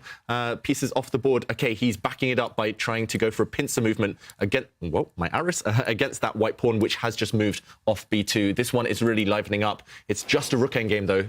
No more debate, bishops versus knights. And Anish is just trying to trade off as many pawns as possible, maybe even going for the White king if given an opportunity. And that's a pawn sacrifice, but one that Jan should be hesitant to take, because that would create so many weakness on the C line that Black's active rooks can start targeting, which is why Jan wants to keep the pawn structure intact. And for now, it's safe. The king is safe. The pawn structure looking good. Once again, I think this one, David, going to end in a draw. Armageddon is coming up, is my prediction. Do you think so, even with Anish's clock? 9 seconds? Yeah, I'm less confident. Really? I would definitely take White here because you have 2 connected passed pawns. Black has 2 separated pawns. And the absence of both pairs of rooks gives a little bit extra spice, and also the clock. We've seen players, even the best players in the world, collapse under time pressure. And Jan is extremely good at maneuvering these types of positions. Armageddon, no Armageddon. Kaya, you got to break the tie. Armageddon. I will say Armageddon. But I am very excited about the next few minutes now, because I can feel the tension for Anish Giri here with 8 seconds, fighting for his life in the tournament and his chances to go to Toronto. 3 seconds for Anish. 3 seconds, and now it's a mutual march of the pawns. Who's going to be quicker in this race? Even the evaluation bar slightly confused there. It's heading up in White's favour. And that's simply because the white pawns are so mobile. They can push. Black's pawn is blockaded. And look at this. Nepomniachtchi's pinning down the black rook on the 7th rank, reminding him he has weaknesses there. It's so hard to play. 5 seconds. It's not much time, and the pawns are rolling. And it's just so much easier to play with white, right? Your moves are so much easier. Just keep pushing the pawn. Meanwhile, black cannot do anything. Oh, I think he's just losing. White can continue pushing the pawns. I don't think it's a direct blunder. I think it's just a continuation of small inaccuracies here. But look at this. Jan is just marching forward. The pawns are unstoppable. The white king is coming in. And the c-pawn definitely has a really good friend with that b-pawn. He can just continue advancing with c6, and black has to find a way to stop it. The king comes in, all forces ready to assist that c-pawn from queening. You can give a check on d7 and continue with c7. But now a trade of rooks, and white can offer a second trade of rooks. Rook to c4. He's blockaded the vision of the black rook. Now white's c-pawn is going to become a queen. It's guaranteed. And Giri, with no time on his clock, gives a check, a spite check. White has got this in the bag. It's going to be game over any moment. Jan is bobbing his head here. Anish knows it. Anish knows these are his last few moves in the AI Cup, and it's over. Wow, dramatic game that decides the fate for Anish Giri. He is knocked out of the AI Cup. Jan Nepomniachtchi makes it through to the losers final to face Maxim Vachier-Lagrave. That's going to start in not too long, and his hope to go to Toronto to play the Champions Chess Tour finals is alive. It is over for Anish. He will not be going to Toronto. He is knocked out after playing some fantastic chess over the last few days in the tournament. It is over for Anish with only seconds on the clock. He lost game 2 in the losers semi-final. Kind of feel a little bit heartbreak for Anish after playing some fantastic chess over the last few days. It really was. He just showed phenomenal play against Hikaru, against Alireza, winning 2-0, just a combative play. And even today, the first game he navigates his way. Second game, almost a draw, has it in his hand, but it all came down to the clock again, where Jan had those extra minutes in a very critical endgame. Yeah, so close. But those are the margins at this level. Jan, in the end, just better nerves, slightly better speed, and that counted. That was decisive. And it was a dramatic ending to the game. Let's take a look at it, David. Yeah, let's show where Jan was able to initiate the grind in the endgame and convert it into the extra point. It was here that Anish's final chance slipped away. He needed to go active with his rooks. Right now, the black rooks are purely passive. He needed to give away the pride and joy of his position. The g-pawn, he needed to move away, hoping that white would capture, because suddenly the black rooks go in and double up on white's asset here, the b-pawn. If this pawn disappears, a draw is guaranteed. Instead, he went passive, putting the black rook on a bad square, and as we saw, Jan started pushing his pawn, and in the final position, this was about to become a new queen. Wow, and Jan Nepomniachtchi makes it through to the losers final. It's going to start in about 10 minutes, I think, where he will face Maxim Vachier-Lagrave. That's going to be intense as well. The winner of that goes obviously through to tomorrow's grand final. Who do you now hold as a favorite in that one? MVL against Nepo. It's such a tough call, and both these players, again, entertainment guaranteed for chess fans and for us in the studio. I think we can expect some dramatic moves, even though they're both aggressive, very differently aggressive. While Maxim's attacking play is very calculation-based, we see more intuitive, faster play by Jan Nepomniachtchi. It's going to be a big fight.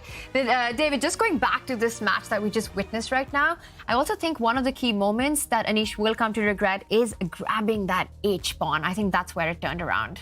Yeah, sometimes greed isn't good, and Harry the H-pawn, let them stay on the board. Suddenly the initiative turned, and it wasn't just the fact that he struggled to survive on the board, it was the clock. He burnt so much time after making those kind of risky decisions, and Jan, in the end, I think that was part of his plan. He gambited, and it paid off.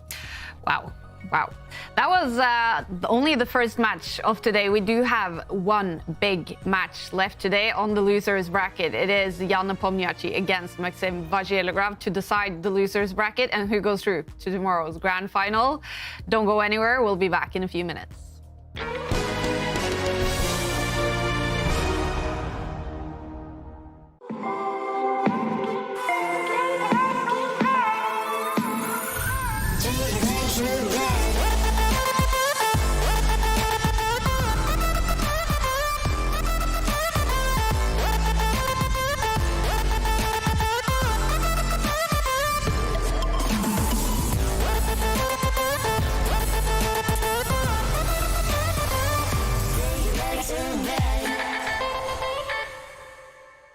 4 years, Chess Kid has had lots of fun online events, but it's finally time for us to go IRL, in real life. Puzzle competitions, a main event, and all sorts of other fun things to do. Announcing the Chess Kid National Festival. Come along, you'll meet Fun Master Mike there. I'm going to the Chess Kid Festival. I'm going to the Chess Kid Festival. I'm going to the festival. Fun Master Mike that you saw there is actually the one who taught me that the Queen always wears matching shoes with her dress. And everyone, join us in Charlotte, North Carolina for the first ever Chess Kid National Festival. Book your tickets now for 4 days of chess festivities, including over-the-board tournaments and opportunities to meet special guests like Gotham Chess and Fun Master Mike and also Chief Chess Officer Danny Wrench. The festival takes place February 16th to 19th, and we can't wait to see all of you there. We can't also wait to talk to Anish Giri, unfortunately now knocked out of the AI Cup. How are you, Anish? Yeah, it was an unfortunate match. I had high hopes. I had some sort of a deja vu because once I remember Magnus, he wanted to meet me in the final. And it was a few years ago. It's the Chess Pool Masters, I think. And in that tournament, I delivered. So I felt, maybe I was destined to get there, but somehow the match was not going well. It was better than my previous match with Jan, but I think I'm very slowly learning from my mistakes. I need to lose a couple of more times to him to get better. Yeah, how much? After also, hearing Magnus yesterday saying that he really wanted to meet you tomorrow in the grand final. So how much did you want to get there? Also thinking about that ticket to Toronto. Well, as I already mentioned before, a lot of things had to happen for me to get there. And a few things did happen. In particular, my match with Hikaru, of course, was not something anybody would expect. I think Shahryar is an opponent I can sort of lose to, but beat as well on any day. So I think that is not less of a shocker. But yeah, I had to win against Jan, then against Maxim. And I think since I'm coming from a loser's bracket, I think against Magnus, it would be like a match with some sort of odds. It was really, really far. But speaking of Toronto, there are more events hosted in Toronto the near future, so maybe I'll qualify to some sort of Toronto anyway, so I'll work on that. Very nice. And Anish, well, you played some really, really good chess over the last few days, especially. What are you the most happy about? Well, obviously, I'm happy to beat Hikaru because you can count these kind of victories on your hand palm, or how they say that. I haven't beaten him in matches often. I did it, I think, only once before. But, I'm happy to show a good level. I've had sort of unfortunate beginning to the tour this season because one time I qualified to Division 1, I couldn't play it, and the other times I didn't make it to Division 1. And I felt that I should be able to be one of the guys at least once. And here I sort of played all right. But chess players, in particular, after they lose, they can't stop thinking about their last game. So right now, it's kind of really hard to think about what I'm happy with. But surely there are many things I'm happy with in the tournament. Some good games for sure. In particular, making it to Division 1, that's really nice because that wasn't easy. I won my last 4 games in the preliminary, which I was not even expecting or counting on that. I was sort of having my usual kind of qualifier. When it's tough, you play the strong grandmasters, the usuals who are all the time sitting online playing. And when you face these people in like World Blitz or Rapid, it's not so scary. But when you play them online, they're so skilled and so used to the environment that it's hard. But then suddenly I started winning game after game. So that was, I think mostly I'm shocked by the way that I qualified to the Division 1, because this kind of tournament, the knockout, I've played them many times, and I know that if things go my way, I can win a match or two. That's nothing new. But I think qualifying through the Swiss kind of tournament with all these experienced online players, that's something I'm maybe the most proud of in this event. Yeah. Always a pleasure, Anish, to have you in the tournament and to see you play, and always a pleasure to talk to you. Thank you for joining us. Thank you. And for the upcoming interviews with me, you always got that AI if you need. So exactly. I'm sure I'll you'll be just fine. use that, Anish. Just use that, please, after everything. Okay, thank you. Relieving you of media duties. But Very I'm nice. still getting the pay, right? My course. media fee still. Of course, okay, of that's course. the usual. Yeah. Okay, then that's fine. Yeah. Okay, thank you. Good deal. Good deal. Very nice, Anish. Thank you for joining us. That's it. Anish Giri is knocked out of the AI Cup, but it continues, you guys. We still have the losers final. It's starting in only a very few minutes. We have to go through the scenarios right now. So Maxim Vachier-Lagrave can still make it to Toronto. He needs to win his losers final match to have any chance. And if he beats Nepomniachtchi, he will need to win the grand final as well. For Jan Nepomniachtchi now, what is the situation? If he wins this, he's in. He's true. He's already done half the job for the day. He's gone through with his match against Anish. He beats Maxim. It doesn't even matter what happens in the grand final against Magnus tomorrow. He beats Maxim Vachier-Lagrave. Jan Nepomniachtchi is in to Toronto. But for Fedoseev, the other player in Division 2, David, he's rooting for a player in this match. Yeah, Fedoseev is cheering for MVL right now. The only way Fedoseev can qualify for the tour finals is if MVL beats Jan Nepomniachtchi. So Fedoseev, he's still playing his game. He's in the lead now, but he's got half an eye on this one for sure. Fedoseev is in Division 2 playing winners final right now. He is in the lead against Vladislav Artemiev. He leads by 1 point. They are now playing game 4, the winner going through to the grand final in Division 2. So Fedoseev is still in the mix, but hoping Nepomniachtchi will lose this match against Maxim Vachier-Lagrave, who played some fantastic chess yesterday in the winners final against Magnus Carlsen. So even if he lost that match against Magnus yesterday, as we see the tail of the tape between these two, it's very equal. Can you get any closer in a rivalry? Basically the same age, both born in 1990, basically the same chess.com rapid rating, and deadlocked in their head-to-head scores. That is just incredible. This is literally too hard to call. So who do you guys hold as the favorites? I'll ask you first, Tanya.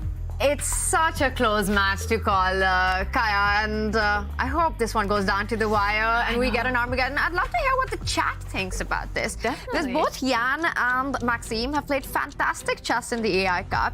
I mean, that match, Maxim versus Magnus, yesterday is one for the history books. And then Jan as well, showing dominating performances in his victories in the elimination bracket. It's going to be a close one. So, yeah, tell us, chat, who do you want to see in Toronto? Definitely. Will it be Maxim Vachier-Lagrave? Or will it be Jan Nepomniachtchi winning the losers? Finally, Jan Nepomniachtchi coming straight from the losers semi-final with a smile on his face. And who do you hold as the favorite in this match, David? Oof, this is tough. I don't really want to pick a favorite, but I suspect maybe Nepomniachtchi is feeling more confident. It depends how much yesterday's match against Magnus took out of Vachier-Lagrave. If he can maintain that form, then I'll back him. If the tiredness kicks in, or if that kind of loss in the Armageddon haunts him, then I think Nepomniachtchi might take it riding on a high from beating Giri. But we're off. It's another Petrov defense, and Vachier-Lagrave obviously not taking too many risks here. He's going for a solid variation, popularized by Magnus Carlsen, where the queens come off early. And this is surprising. Queens coming off means we're still in the middle game, just queens disappearing there. But it's going to be slow. It's going to be strategic. There's no fireworks in this one, at least not yet. I think Maxime wants to play with the handbrake on. He doesn't want to take any risk whatsoever. And remember, everyone, it's best out of only 2 rapid games here on the losers bracket. Only 2 rapid games to decide the losers final. If it is tied, then obviously Armageddon to decide who meets Magnus Carlsen tomorrow in the grand final. And Maxim Vachier-Lagrave, I mean, he must also, it was a very long match against Magnus yesterday, but he played some great chess. Do you think he's feeling confident heading into this, even if he lost the match? I agree with you. I think there are way more positives from that match than the fact that he actually ended up losing it in that Armageddon, where Magnus, because of the result odds, goes through into the grand final. I mean, what a performance it was by Maxime, also coming back in that match after losing game 3, winning a fantastic game against Magnus in game 4. So he's got to be feeling confident about his form throughout this event. Meanwhile, Jan Nepomniachtchi, he sticks to the recipe. He chose the Petrov with the black pieces against Anish, worked to perfection. He's doing the same against Maxime. One important dynamic that I feel right now is that Jan's already in the rhythm of playing today, right? He's played a match against Anish and he's won it. Maxime has just come into it. And David, what do you think? This approach by Maxime to trade off the queens, go into this risk-free endgame, is it just about getting into the rhythm and the flow of the games right now? I think that's it. And he's also hoping that Jan might be a bit tired. Remember, Jan in the interview yesterday said this week has taken a lot out of him. He's played 2 tournaments within a week. He's gone deep into this one as well. It just seems to be game after game after game. And that works in 2 ways. Either you kind of lose energy at the critical moments or you're in the flow. And for Vachier-Lagrave, yeah, it's an interesting opening choice. Still looks like a usual kind of typical thematic position for this opening, but the absence of queens means it's all about maneuvering right now. And the one thing I will say, Magnus Carlsen popularized this opening. Jan Nepomniachtchi played the Petrov against Magnus, so he's studied this. He's looked at all the details, the ins and outs. He should know how to neutralize White's small initiative here.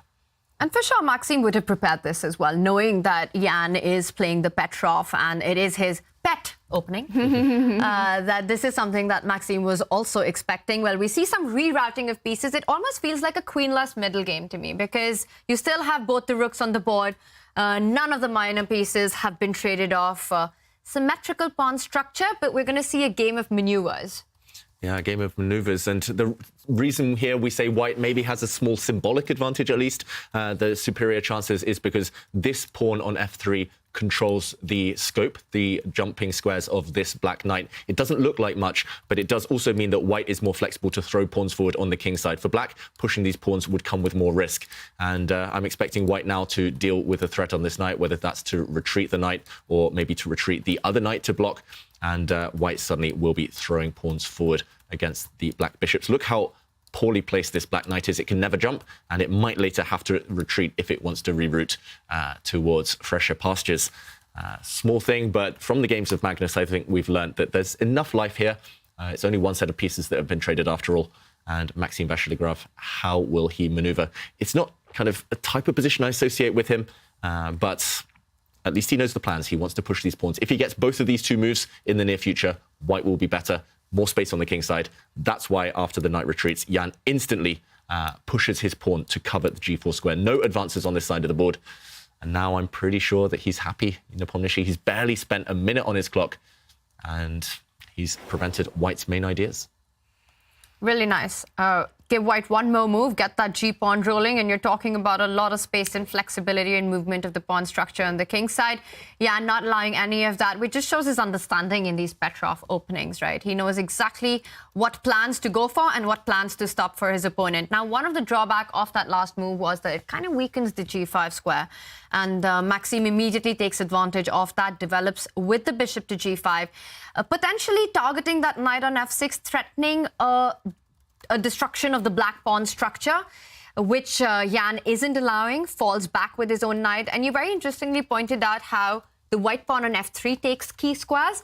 I think Jan wants to do the same. Push his own pawn to f6, kick that bishop, take control of the central squares, and also vacate a key square for the king to land on f7 to finish development. Yeah, we see symmetry in the pawn structure on the queen side. We might very shortly see complete symmetry on the other flank as well. And this game looks like it's fizzling out already. Jan was, again, looking confident as if he was dancing to the music a moment ago. And I think he feels he's solved all of his opening problems. And remember, for these World Championship matches where he's training this opening, he will be playing practice games against world-class grandmasters. He will be looking with AI, with top engines, with top computers at the plans, the kind of squares for his pieces. So, yeah, I wouldn't be surprised if he knows exactly what's going on right now or if he's seen something similar. And there we go. He moves instantly. He plays the move king to e7, defends his bishop with his king. Because we're headed towards the endgame, because so many pieces are off the board, you can get away with this. I don't recommend it normally because kings in the center can be targeted by queens, rooks, knights. But here, still safe for black. And black's king will actually have a nice parking space, a nice parking lot for that king on the d6 square once the dark squared bishops disappear. Yeah, really accurate play by black, defending everything so far.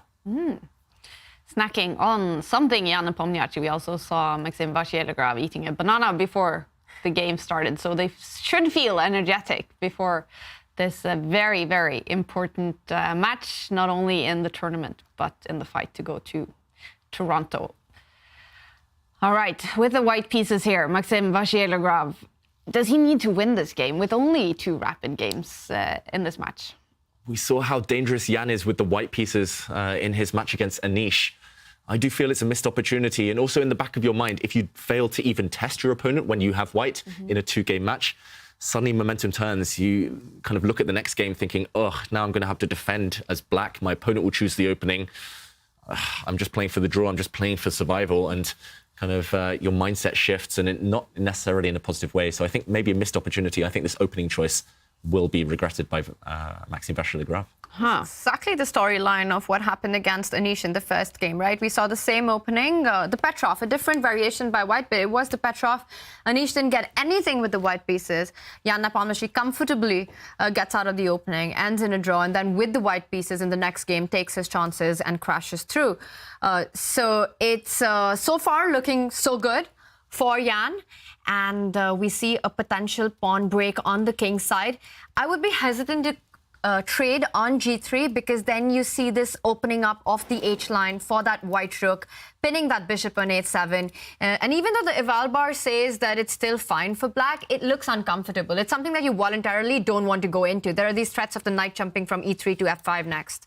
Yeah, huge threat, suddenly taking advantage of the fact this is pinned. As you mentioned there, Tanya, you cannot take this knight because your rook drops off behind it. And if you can't take it, then you will lose, at the very minimum, a pawn. This would be really uncomfortable. Therefore, Jan does keep the tension. He doesn't get tempted to take. Remember, you don't always have to trade. You don't always have to take what your opponent's offering you. I notice a lot of players, when they're first starting the game, if they see a capture, they play a capture. But often keeping the tension is superior. And he drives back the opponent's knight, first of all. The opponent's knight drops back. And now the key question is, if he's feeling ambitious, he might even push the pawn further down. But this will potentially be a weakness long term. The white knight does have one safe square, and watch out for the pawn stepping forward, the king coming over, and this pawn behind enemy lines might just drop off long term. It's really awesome what you're pointing out, because if you just take a look at this position all by itself, it's so easy to miss a key detail that Maxime has done in the last few moves, which is provoke Jan to push pawns. And every pawn movement comes with its own set of consequences and potential weaknesses. That knight that's on e1 right now on the analysis board actually started from d3. So it's done a bit of a dance from d3 to f4 to g2 to e1, and potentially will go back to that d3 square. Should be a Christmas tree in the middle there. But Gaia, it kind of Christmas would come early if you get this kind of a position, because, and it is on the board. So black taking some committal decisions, which could mean weaknesses later on, 10 moves, 20 moves down the line. Yeah, I take it back. Jan did everything right until this moment, I feel. This pawn push, again, it's AI approved, it's AlphaZero approved, pushing your pawn as far as possible. But normally that's with queens on the board, or when you're targeting your opponent's king. Here, this could just be, disconnected from the rest of black's army. If all the rooks disappear, there's nothing left to protect this pawn long term. And also, look at what he's done. He's pushed his g-pawn forward, weakening a square next to it. We talk about f5 and how knights will thrive there. And right now, white is threatening to trade off bishops and then pounce with the knight into f5, kicking back the black king. And suddenly things are turning. White's pieces look a bit passive, but they're about to spring to life. Black has lost control over vital squares. Okay. Big game, big decisions to come for both players. They still have a lot of time on the clock. Remember, we do have a competition for all of you at home today, where you can win David's new book, Grind Like a Grandmaster, signed by both David and Magnus Carlsen. And what you have to do is caption this picture and share your caption on Twitter or X using #ChessChamps. And you guys can't use sign like a grandma, because I've already sent my entry with that. It's very cool. I'm trying to come up with a cool caption. My head's not working today, so I need to see everyone at home. What captions do you have? It's a very cool picture. It's taking all of my self-restraint right now not to grab my phone, go on Twitter, go on X and check out all of the captions. But we've got to focus on this game. But thanks, everyone. I can't wait to read those. Yeah, I know. And we will pick a winner by the end of the show to get David's fantastic book based on a Chessable course that you did together with Magnus. And now you have a book out there. It's very cool, David. That's right. If anyone wants to learn about endgames, I mean, the last game that Nepomniachtchi won against Anish, it was a bit of a grind. It went from a sharp middle game down to an end game once queens came off, and he kept pushing and pushing. You've got to slowly kind of eke out these mistakes from your opponent and just tiring them out, kind of setting these small traps. It pays off. Magnus does it on a day-to-day basis. I used to do it when I was a more active player, and hopefully people enjoy and learn a little bit along the way. Yeah. Grinding like a grandmaster. It sounds like that's something you really want to do. If you want to be one of the cool people, you need to grind, right?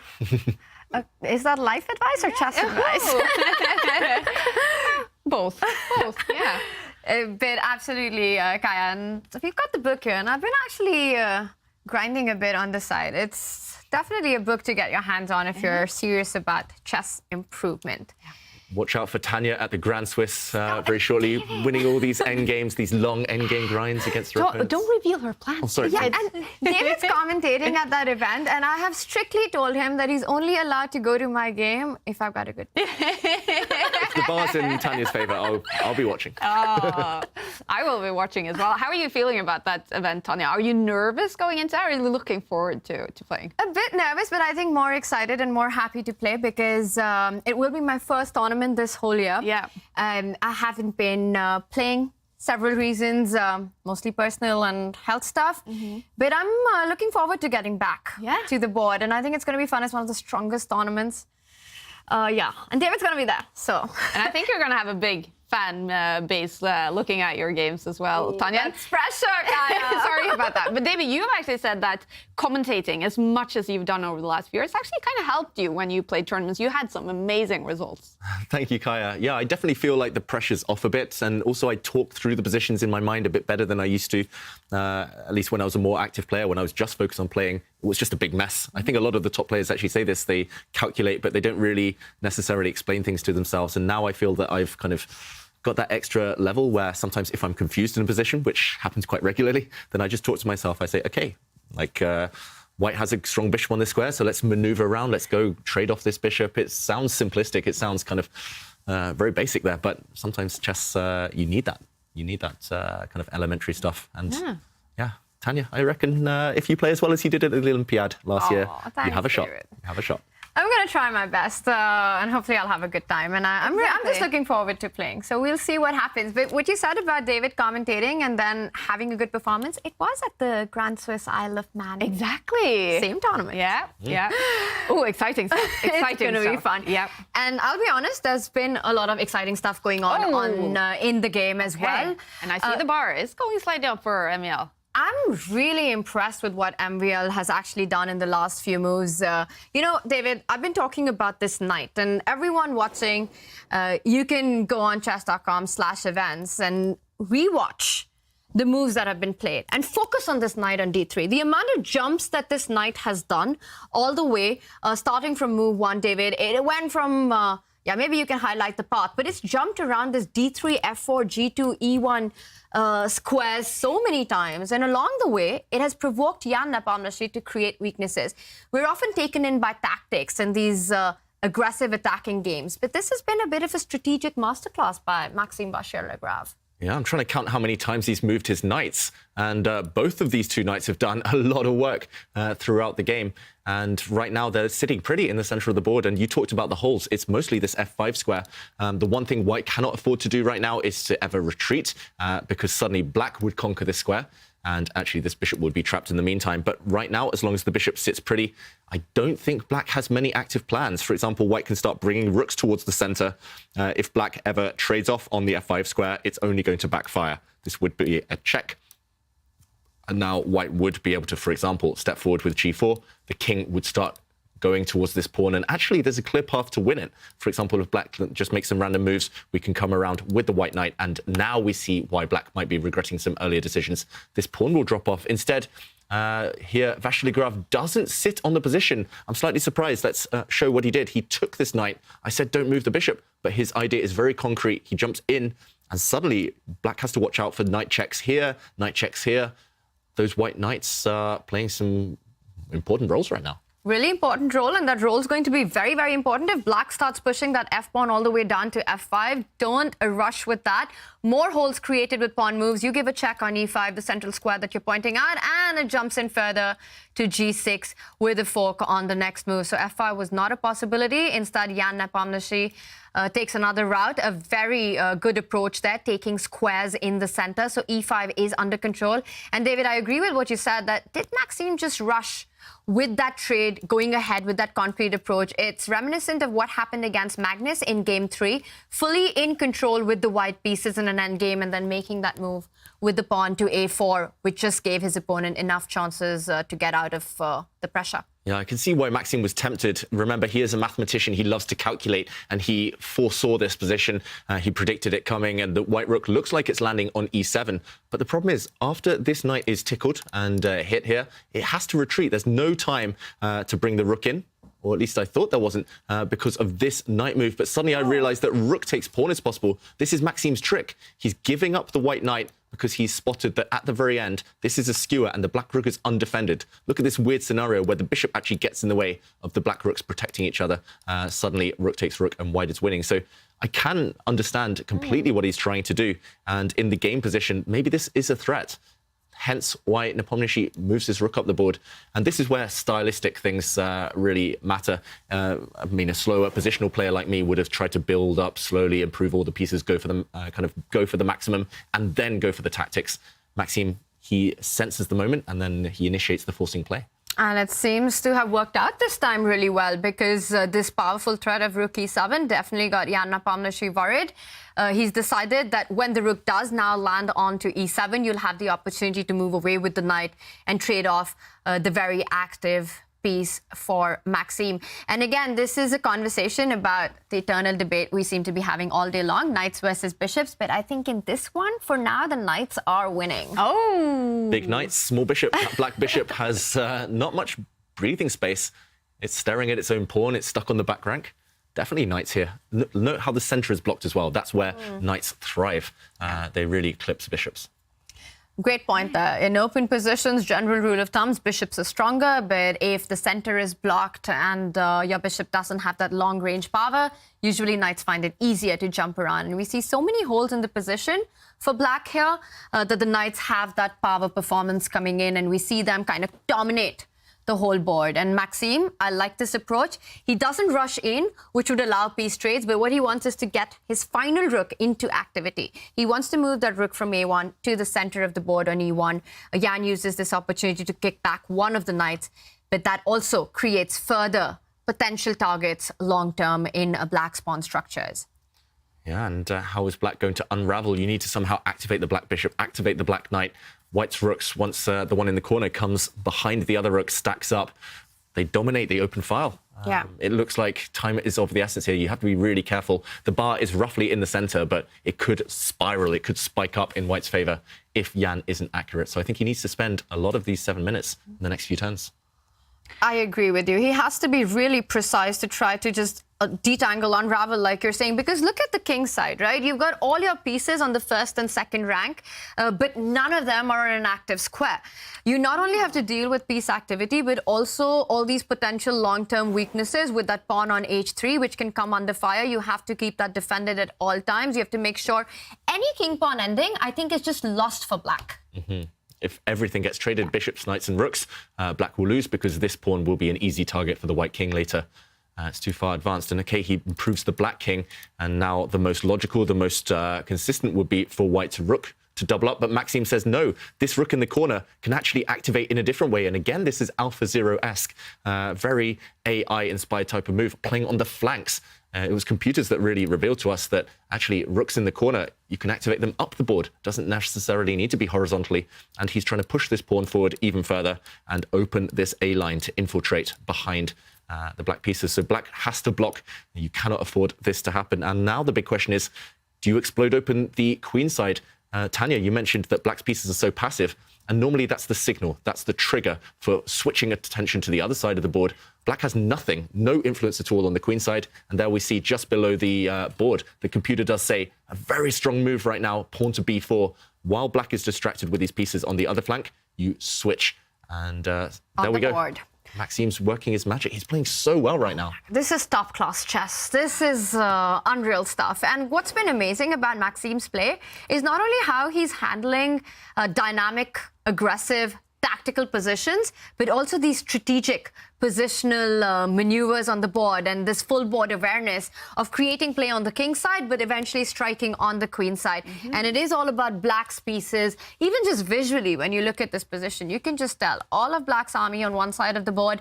It's a big sign to try and create a passer on the queen side. I think it would be, to my eyes, it would be a fatal error to actually grab that pawn on b4 because it gives White such a strong passer on a4. If Black was to trade a takes b4, you can perhaps take back with... Would you take back with the c-pawn, or does that create a weakness on d4? Because my first idea, David, was simply try and create an a-pawn passer. By the way, a takes b4 on the board. Okay, big moments, and the evaluation bar dropped as soon as we put this on the board. That's because this central pawn would be weak. Black's knight comes down to hunt it and actually know what easy way to defend this pawn. So he takes with the other piece. But I think it's more about just opening lines here, Tanya. He doesn't even care, Maxime, now about long-term advantages like passed pawns. He just wants to get at the black king. I said it's an endgame. Queen's off the board. It's never in danger, but the black king is defenseless. No pieces around it. And if White gets one more move to push forward, open up this white rook, it's sneaking behind, and this king could come under fire. That's grandmaster technique in the endgame right there. You know, not thinking about passers in the moment when you can actually start going for your opponent's king here. You get your rook active, a check on the 7th rank would be absolutely disastrous for White. Imagine if both rooks line up on the 7th rank and you give a checkmate on that d7 square. The king goes to d6 and a rook coming to d7 would be the end of the game. Yeah, that would spell the end. And how is Black getting his pieces out? Look how clumsy they are, just huddled together in a ball. It's as if they're just kind of hanging out on the playground, but the action's really taking place on a football pitch, and they're just not able to join the defense. I think Jan's in big trouble, and this is the type of evaluation we see right now, advantage for White, that could, again, increase in just one move. And okay, pawn to c5. He's trying to force the issue. This is typical Jan Nepomniachtchi. He doesn't want to sit passively. He doesn't want to just slowly defend move by move. He wants to clarify the tension, but evaluation bar says no, Tanya.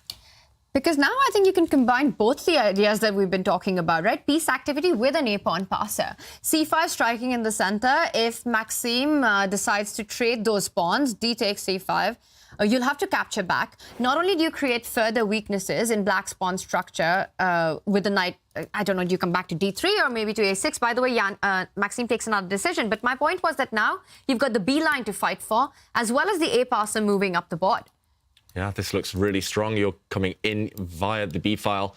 You've got this huge target, this huge weakness, and this would have been hard to defend. But Maxime does play a kind of safer way, less risky way of doing things, but still the same question, how to stop this pawn marching forward. After this pawn marches forward, you carve out this beautiful outpost on c5 for the white knight. Also, the rooks can switch focus, switch attention towards a lone weakness here. But he has to calculate suddenly for the first real time in this game because Black has a threat himself.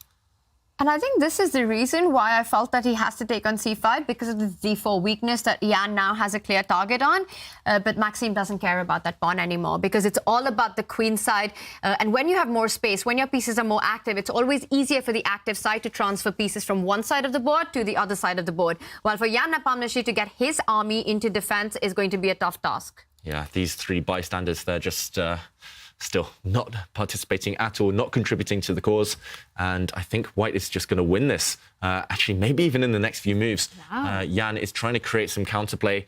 Okay, he's taken a pawn on d4. He's trying to bring the black rook in, but it shouldn't be enough. It shouldn't be allowed. White has some scary checks as well. I don't think he's calculating at this point. He's just desperately trying to activate those black forces. But Vachier-Lagrave, he's got this in the bank. If he can stay calm, control his nerves, he's so close. Wow. What a start that would be for Maxime Vachier-Lagrave to the losers final. He has to win this match and make it to the grand final to have any chances of going to Toronto. And someone else that will be happy right now is Fedoseev, who also needs MVL to win this match. And he also needs to win Division 2. And actually an update on what's happening there in the winners final in Division 2. It's gone down to Armageddon. They tied the match, Artemiev and Fedoseev. So drama in Division 2 as well. Okay. I just love how Maxime has played this entire endgame. You know, it's It's really quite a masterpiece showing Again. technique here. Yeah, just amazing chess. This last move by Maxime, it just controls everything on the second rank, so he's not rushing with anything, keeps all his trumps in the position. And Jan really trying to get his resources, his pieces active as quickly as he can. Now he's potentially threatening to trade off that knight on g4 and then advance his f-pawn to f5 to open up his own files for the rooks on the board. And David, is he going to be in time to create that counterplay, or can White start marching down the board with the a-pawn? Yeah, knowing Vachier-Lagrave, that's what he's calculating. Again, he'll always look at the most concrete, the most direct route first, and use that mathematical brain to work out whether he can and whether he will be in time to promote this pawn. If not, then he might just take a timeout. You mentioned that Black's counterplay relies upon taking this knight, getting rid of the strong knight, and I think the safe approach, at least, would be to retreat. Just drop back, say to Black, OK, my king is super safe, no counterplay, and only later will I hit you with this pawn push. But yeah, definitely both going through his mind right now. I think the practical decision as the clock ticks down would be to move the knight away, just to show your idea of the counterplay coming. I don't think you want to face the idea of these black rooks coming for the white king. So he should probably move that knight, but he's clearly got something else on his mind. I wonder if it's a check on c5, because that's also a really tempting option here to come in with the knight, but the board doesn't love it. I guess that's because your king just sidesteps to c7, your bishop is defended, and you're hitting the rook, so it doesn't give you enough time to save that kingside knight. Maxime does go with your suggestion, keeping everything under control, not allowing Black any counterplay. Again, really instructive for newer players as well, that when you've got a dominating position, look for ways where you really minimize any counter chances for your opponent. Okay. Yeah. Huh.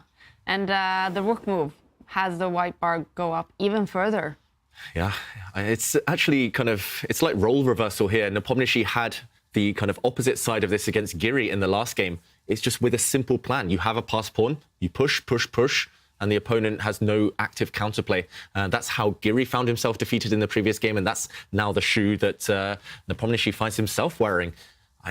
He has to retreat his king. This is not kind of positive development for him. At least he's clearing the lines for the black rooks to both blockade White's advanced pawn, but black rooks here will not be happy. Passive rooks often spell trouble. Push on, baby. That a5 pawn will land on a6, and the knight will jump to c5. This is going from bad to worse, a difficult position for Jan Nepomniachtchi to try and defend. And David, I'm just thinking about the opening we had. It was so symmetrical, right? The Petrov. It started with queen trades and thinking that there's not going to be a fight, not going to be a chance in this one. But Maxime made it happen. He made it happen, and I think Jan can trace all of these issues now back to that pawn push, pawn to h3, locked up the king side, and suddenly it's White on the other flank who's in full control. That a6 pawn is going to immobilize his army. White's knights are jumping. Knights over bishops in this game, at least. I think that debate has been settled. And I don't see anything active for Black to do at all. And the clocks are ticking 2 minutes each. It's easier to play with White, as well as being objectively preferable. So this one not looking good. And also, just an update, I did see in that Fedoseev game, he was very close to the draw, but he blundered a piece in one move, so he nearly won that game. He nearly clinched his spot in the grand final. Things are just dramatic everywhere. I think the nerves are really getting to the players because the prizes are so big right now. It's intense, and clocks are ticking. Nepo down to under 2 minutes. Is there any chance for him to save this game, or is he depending on basically a blunder from Maxime? I think he needs a bit of a miracle. He's going to need Maxime to go wrong in this one to try to survive it. It's just full board domination here. That a-pawn on the left side of the board on a6, 2 steps away from queening. Look at that knight on c5. There's pressure on Black's d5 pawn. There's a long-term weakness on the king side, which the h3 pawn. And also, Black doesn't even have an extra pawn for all of these things that are wrong in his position. Yeah, if you're suffering, you want to have at least some material to suffer for and something to hope for long-term. I just, like you say, Tanya, nothing to hope for long-term. And Jan is normally a quick, instinctive player. He'll bash out the moves. Here, there's just nothing natural to do. It's hanging by a thread. Either your opponent will push the a-pawn to victory, make a new queen, or you'll lose some material, it looks like. And he's leaning back. That's not positive body language. Under 1 minute now as well. Wow. Yeah, that will be an issue, as we saw in the previous game with Jan and Giri. The clock will play a factor, especially when it's coming down to a race type of position. Yeah, Got that A-pawn. Our feature chat, a pawn versus all of Nepo's pieces. I think that sums up the position really well. Good one, Sam. A pawn or the A-pawn? Yeah, it works in every way right now. Nice. It's all about the A-pawn. And, full blockade mode here for Jan. This is kind of desperate measures. That's not a happy move. He'll have been cringing inside playing a move like that one. But what else? There was nothing else to do. And where's the breakthrough? That's all Maxime needs to do. He needs to break the blockade of the black rooks, and then he will win this game.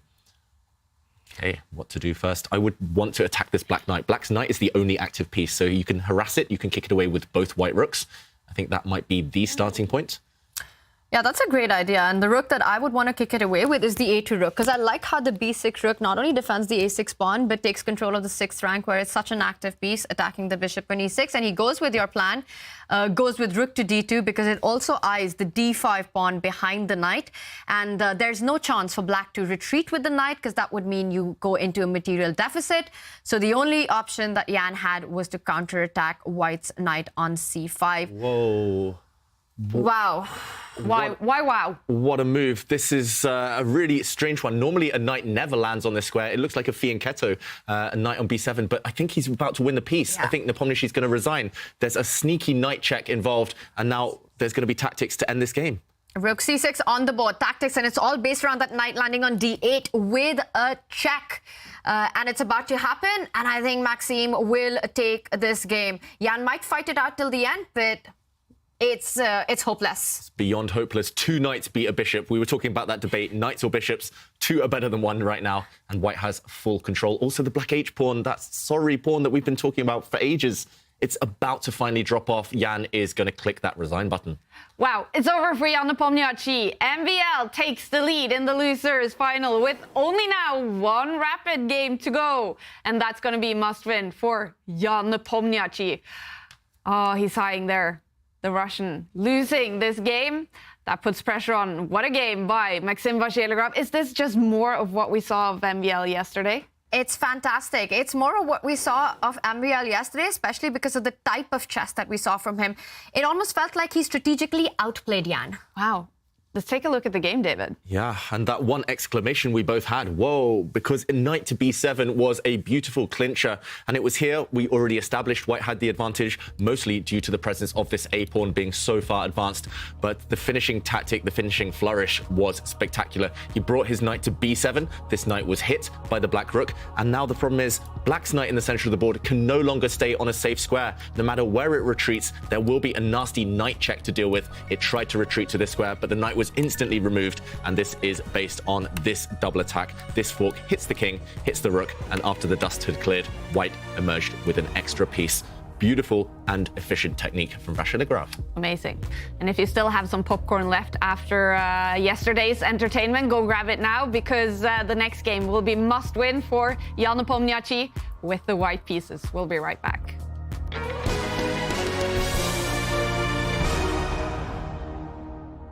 It doesn't look like much, but neither would a Sicilian defense to the untrained eye. This is a performance enhancer. You don't see it?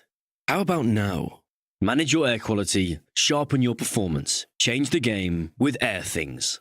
September bots are here, and it's time for a monumental clash. This barbarian might not crush you on the board, but he certainly can crush you with the board. Speaking of crushing, this giant is a living siege tower. Usually found in groups, goblins are fond of sharp, pointy objects and other people's pieces. The battle-hardened Valkyrie might give you a game once she's done arm wrestling a golem. This hog rider and his noble steed might give you a headache or two. Skeletons adore her, foes fear her. You'll need to bring your A-game if you want to beat this witch. Yes, that probably is a rabbit up his sleeve, or a huge fireball with your name on it. We hear wizards are pretty good at chess. Not just a killing machine, Pekka loves tiny butterflies. But you're probably not a butterfly, so watch out. The Archer Queen thinks highly of herself, and for good reason. She's a skilled tactician, deadly opponent, and your worst nightmare. Play them all on chess.com.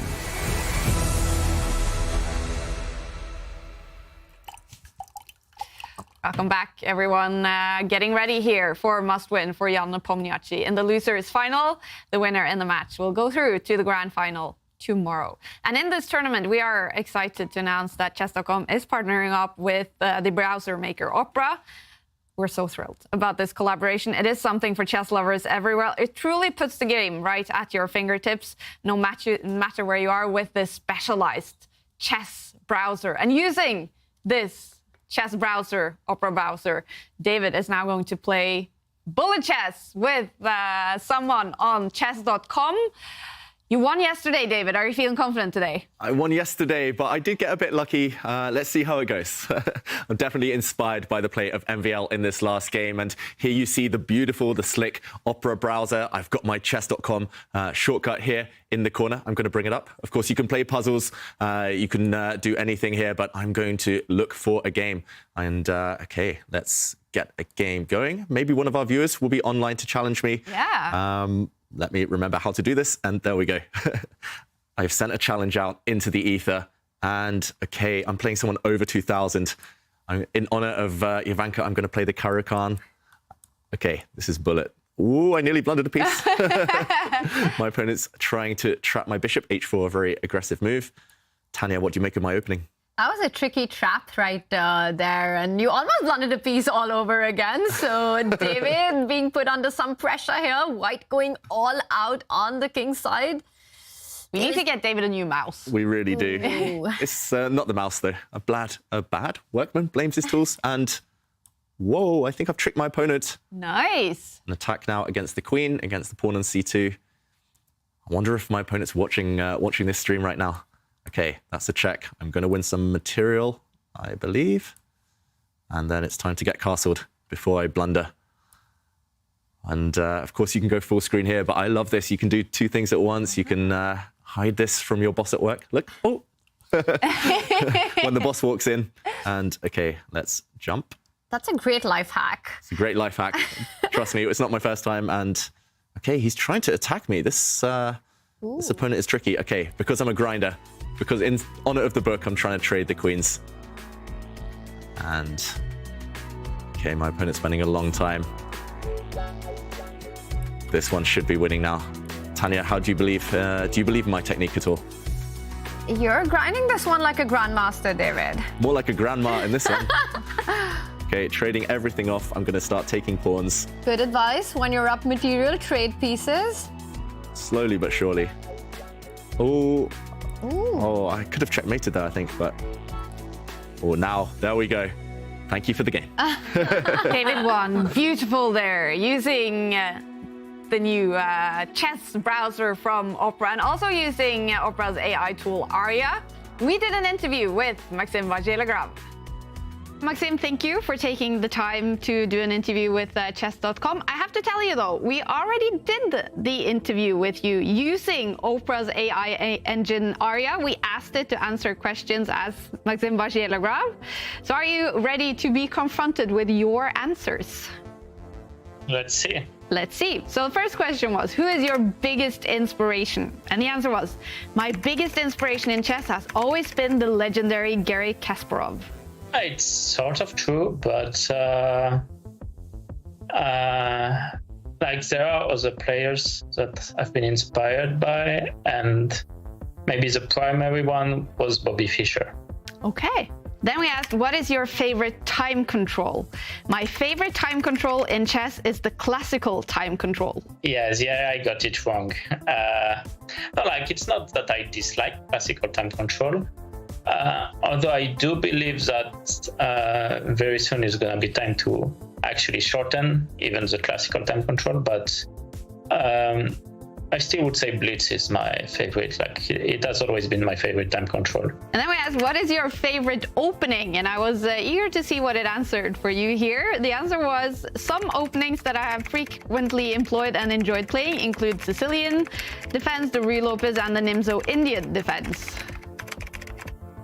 Well, Nimzo is flat out wrong in terms of I have employed it with both colors, but very, very rarely. Ruy Lopez is true from the white side, and Sicilian from both sides, especially his knight off, obviously. And there's omission of Grenfell, but I'll forgive it. And then we asked, who is your biggest rival? My biggest rivals are Magnus Carlsen, Fabiano Caruana, Levon Aronian, and Vladimir Kramnik.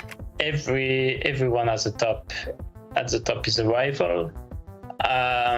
So yeah, like there's like top 10 of the last 10 years has been have been my rivals for so many years. I've been in the top for sure. Then we asked, what is your goal in chess?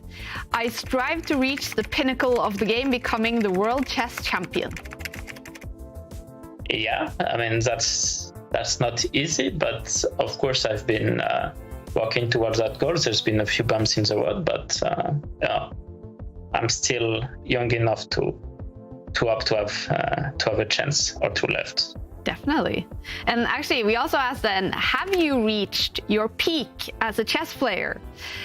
While I may have reached certain peaks in my career, I am always looking to surpass them and continue growing as a chess player. That's very generic. Like such an answer cannot be wrong. I do believe that it will be very difficult for me to reach my rating peak again, which was 28-19. Then we asked, how would you describe your personality?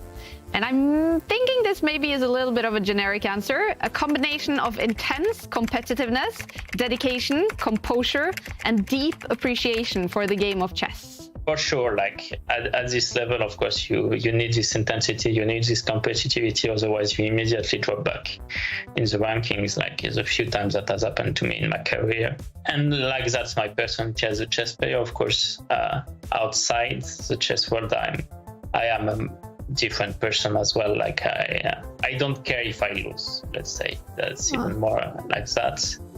In like football or whatever.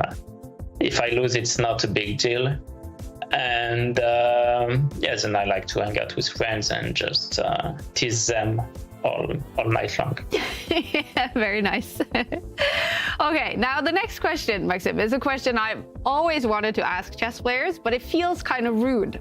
So that's why I took the opportunity now that I actually interviewed the AI version of you to ask, what is your IQ? And the answer was, I don't have a specific IQ score to provide, which was disappointing. But can you provide us with your IQ score? I cannot. I never took a test. My best approximation would be around 130, but like I would actually need to take a test to know. What is the best thing about being you, Maxim? And the answer was, I believe one of the best things about being me is the opportunity to pursue my passion for chess at the highest level. Chess is not just a game to me, it's a way of life. Oh, for sure. Like this is clear. And not only that, I would say that the ability to pursue my life independently and, of course, it does involve discipline, self-discipline, but the ability to be my own boss, basically, like, and to pursue the life the way I want. Of course, it's not always completely true. You do need to adjust a few things here and then, but in general, this amount of freedom is not by no means not a guarantee, so I don't take it for granted. Very nice. And then finally, we asked, what is the most challenging thing about being you? One of the most challenging aspects of being me is the constant pressure to perform at a high level in the competitive world of chess. That's obviously also true. Every sport at this level, at this intensity, requires some sacrifice, but of course I consider them worth it. Very nice. So Maxim, to sum up, would you be comfortable with having AI answering questions from journalists on your behalf? Well, as long as I'm not directly quoted from there, I don't really care. Very nice. Very nice. Maxim Vachier-Lagrave is in the lead in the losers final against Jan Nepomniachtchi. So it's going to be must win for Jan now to qualify for tomorrow's grand final against Magnus Carlsen. MVL, he has to win the match to have a chance to go to Toronto. For Nepo, still some chances if he loses the match. And he has to win this game. If he does, we will see Armageddon to decide the loser's final. With a draw or a win for MVL, he is ready for the grand final. And here we go. Here we go, and already a reaction from Nepomniachtchi as he looked away, surprised by this opening choice. But he shouldn't have been, because Maxime used this yesterday against Magnus himself, and not the Sicilian Najdorf as he usually used to play. Instead, Tanya, the bishop b5, Rossolimo Sicilian. Wow. I'm surprised by both these players right now, because Maxime, needing only a draw, decides to go for a Sicilian, so quite a combative approach in the opening. And Jan, needing a win, instead of going for the open Sicilian, decides to go for a more close structure with the Rossolimo. But it's kind of understandable, because in the open Sicilian, with Maxime's preparation, the kind of chess that he plays, maybe Jan just feels that he wants to get a long game and try to get some sort of a long-term advantage with white. It's not easy in these structures. And we did get an update that in that last game, Kaya, Maxime had a 95% accuracy, which is so incredible in a strategic fight, right? Because the moves are not forced. And that just tells us so much about the form that Maxime is in. Against Magnus, it was madness on the board. It was complete chaos on the board. And there we had players with 99% accuracy. And today in this strategic battle, a 95% accuracy. Yeah, it feels like he's really in the zone. We heard him in that interview saying how ambitious he still is and talking about his goals, his kind of what motivates him, Maxime. But right now, it seems like he's really in the flow, playing his best chess, and only Magnus in Armageddon was able to stop him. Other than that, Maxime has looked like the most impressive player in the event. And can he keep it up? That's the question in this key game. Jan has been playing some very committal moves in the early stages, taking risks, of course, because he has to win. He's traded off a bishop for knight, so our dilemma, bishop versus knight, is going to continue for the rest of this game. But also, he's tried to close it up, Jan. He's gained space in the center with white's pawns, and now he's kind of just preventing black from ever advancing on the queen side. Sooner or later, those white pieces will spring to life, and Maxime has to hope that his bishops will be able to open up. And there we go, trading pieces. I think this is influenced by the match situation where, with a draw being handy for him, with it being sufficient, he's happy to trade. Okay, still kind of calm in this game. So I'm going to try to update you guys on the fight for Toronto. So 3 players still left in the fight. Situation is very simple. If one of these 2 players wins the AI Cup, that player will be ready for Toronto. Now, if MVL wins this match and goes through to tomorrow, he will have to win against Magnus tomorrow. That's the only scenario for MVL. Nepo, however, if he doesn't make it to the grand final, he can still make it if MVL loses the final and Fedoseev does not win Division 2. And Fedoseev has just won the winners final in Division 2, so he is ready for the grand final. And if he wins that and neither MVL or Nepo wins the tournament, then it is Fedoseev going to Toronto. Crazy stuff. These 3 players still fighting for that final ticket to the tour finals. Intense. Very intense, and still alive in the race for Toronto for each one of them. Yeah, but it's a great day of chess for Fedoseev. Of course, congratulations to him for winning his match, but he's probably tuning in right now because he has to hope Vachier-Lagrave draws or wins this game. If Jan wins, then he's out. Exactly, yeah. Jan banks it. So Fedoseev with some skin in this game, despite not playing it himself. I think I forgot that fact as well, yeah. Nepo, if he makes it to tomorrow, no matter the result tomorrow, he is in Toronto. Okay. But he's got to win this match. But first of all, he needs to win this game to take it to Armageddon. Because he's in a must-win game, and he starts with the white pieces. The kind of opening that he's got, I think it's a bit of a success in a must-win situation. You know, he's avoided any kind of typical Maxime-like complications out of a Sicilian.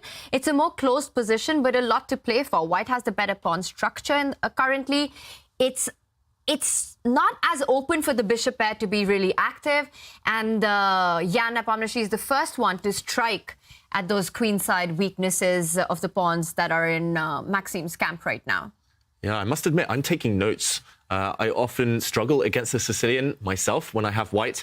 And here, if I could guarantee this type of position, I would take it every time from the white side. It feels like Jan, he's got more space. He's got targets to probe at. He's locked up any of his opponent's activity. And yeah, dream, as you mentioned, as you called it there, Tanya, for any player in a must-win situation. And OK, this last move does at least connect the black rooks, but how does white increase the initiative? Maybe I'm influenced by the evaluation bar, but it does look very pleasant for white. Lots of potential plans to choose from. But not easy, right? How do you continue? You've got this position and you still have to make moves, still have to try to create bigger chances than what you've got on the board currently.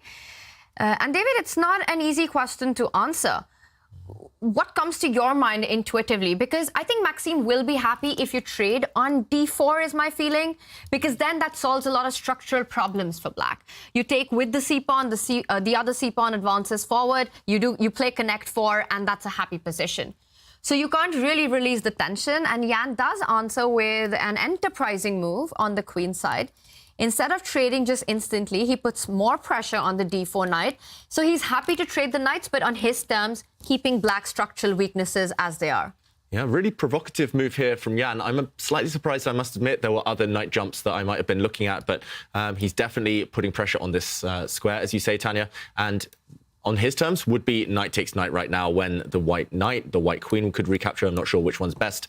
But for example, here, we could imagine the white rook swinging across the board, going for some attack against the black king. White's knight also has access to some nice squares, and maybe the hidden purpose of lifting the rook up the board was to later on double and try to open up the A file, just as we saw Maxime try to do in the previous game.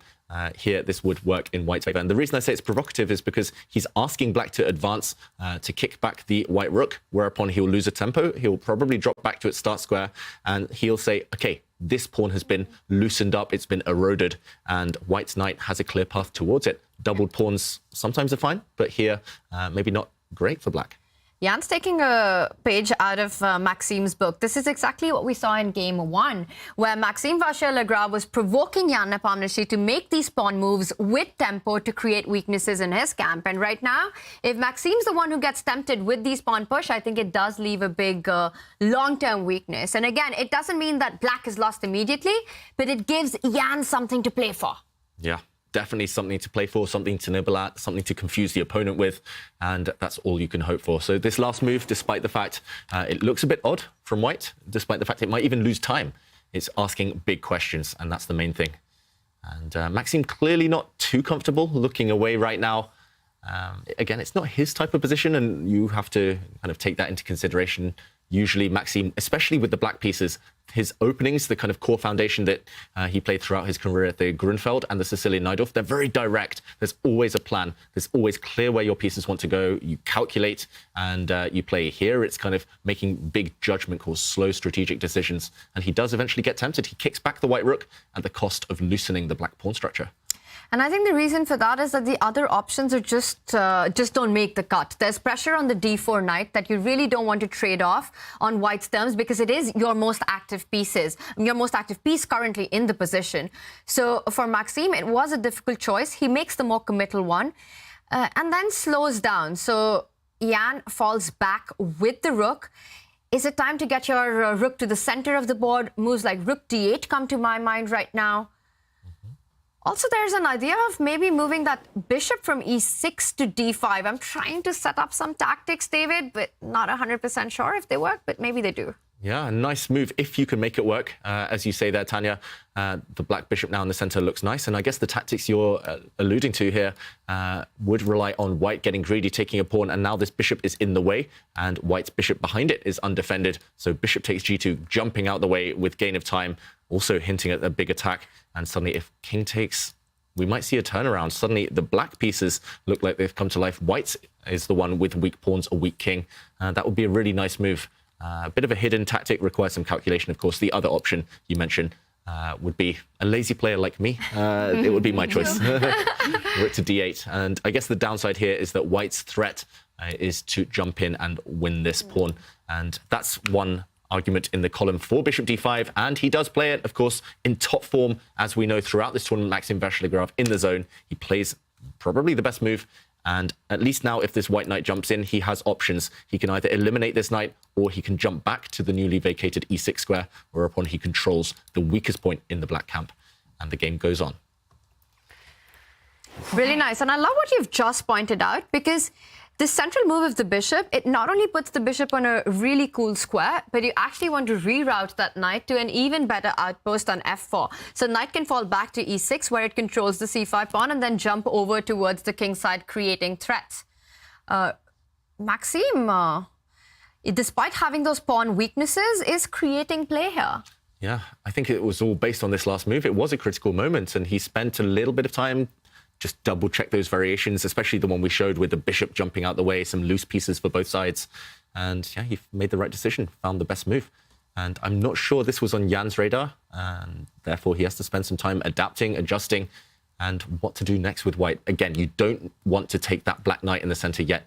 You don't want to do it on your opponent's terms. You only improve black's pawn structure. So I think we'll see that latter variation we showed with white's knight jumping in to e4 instead, going after that weakness we highlighted. Those black pawns on the queen side. But yeah, it's just really tense, really cagey. And in a must-win situation, Jan's done all the right things. He's kept as many pieces on the board as possible, no endgames. And okay, what next? And he's going pawn hunting in a different way.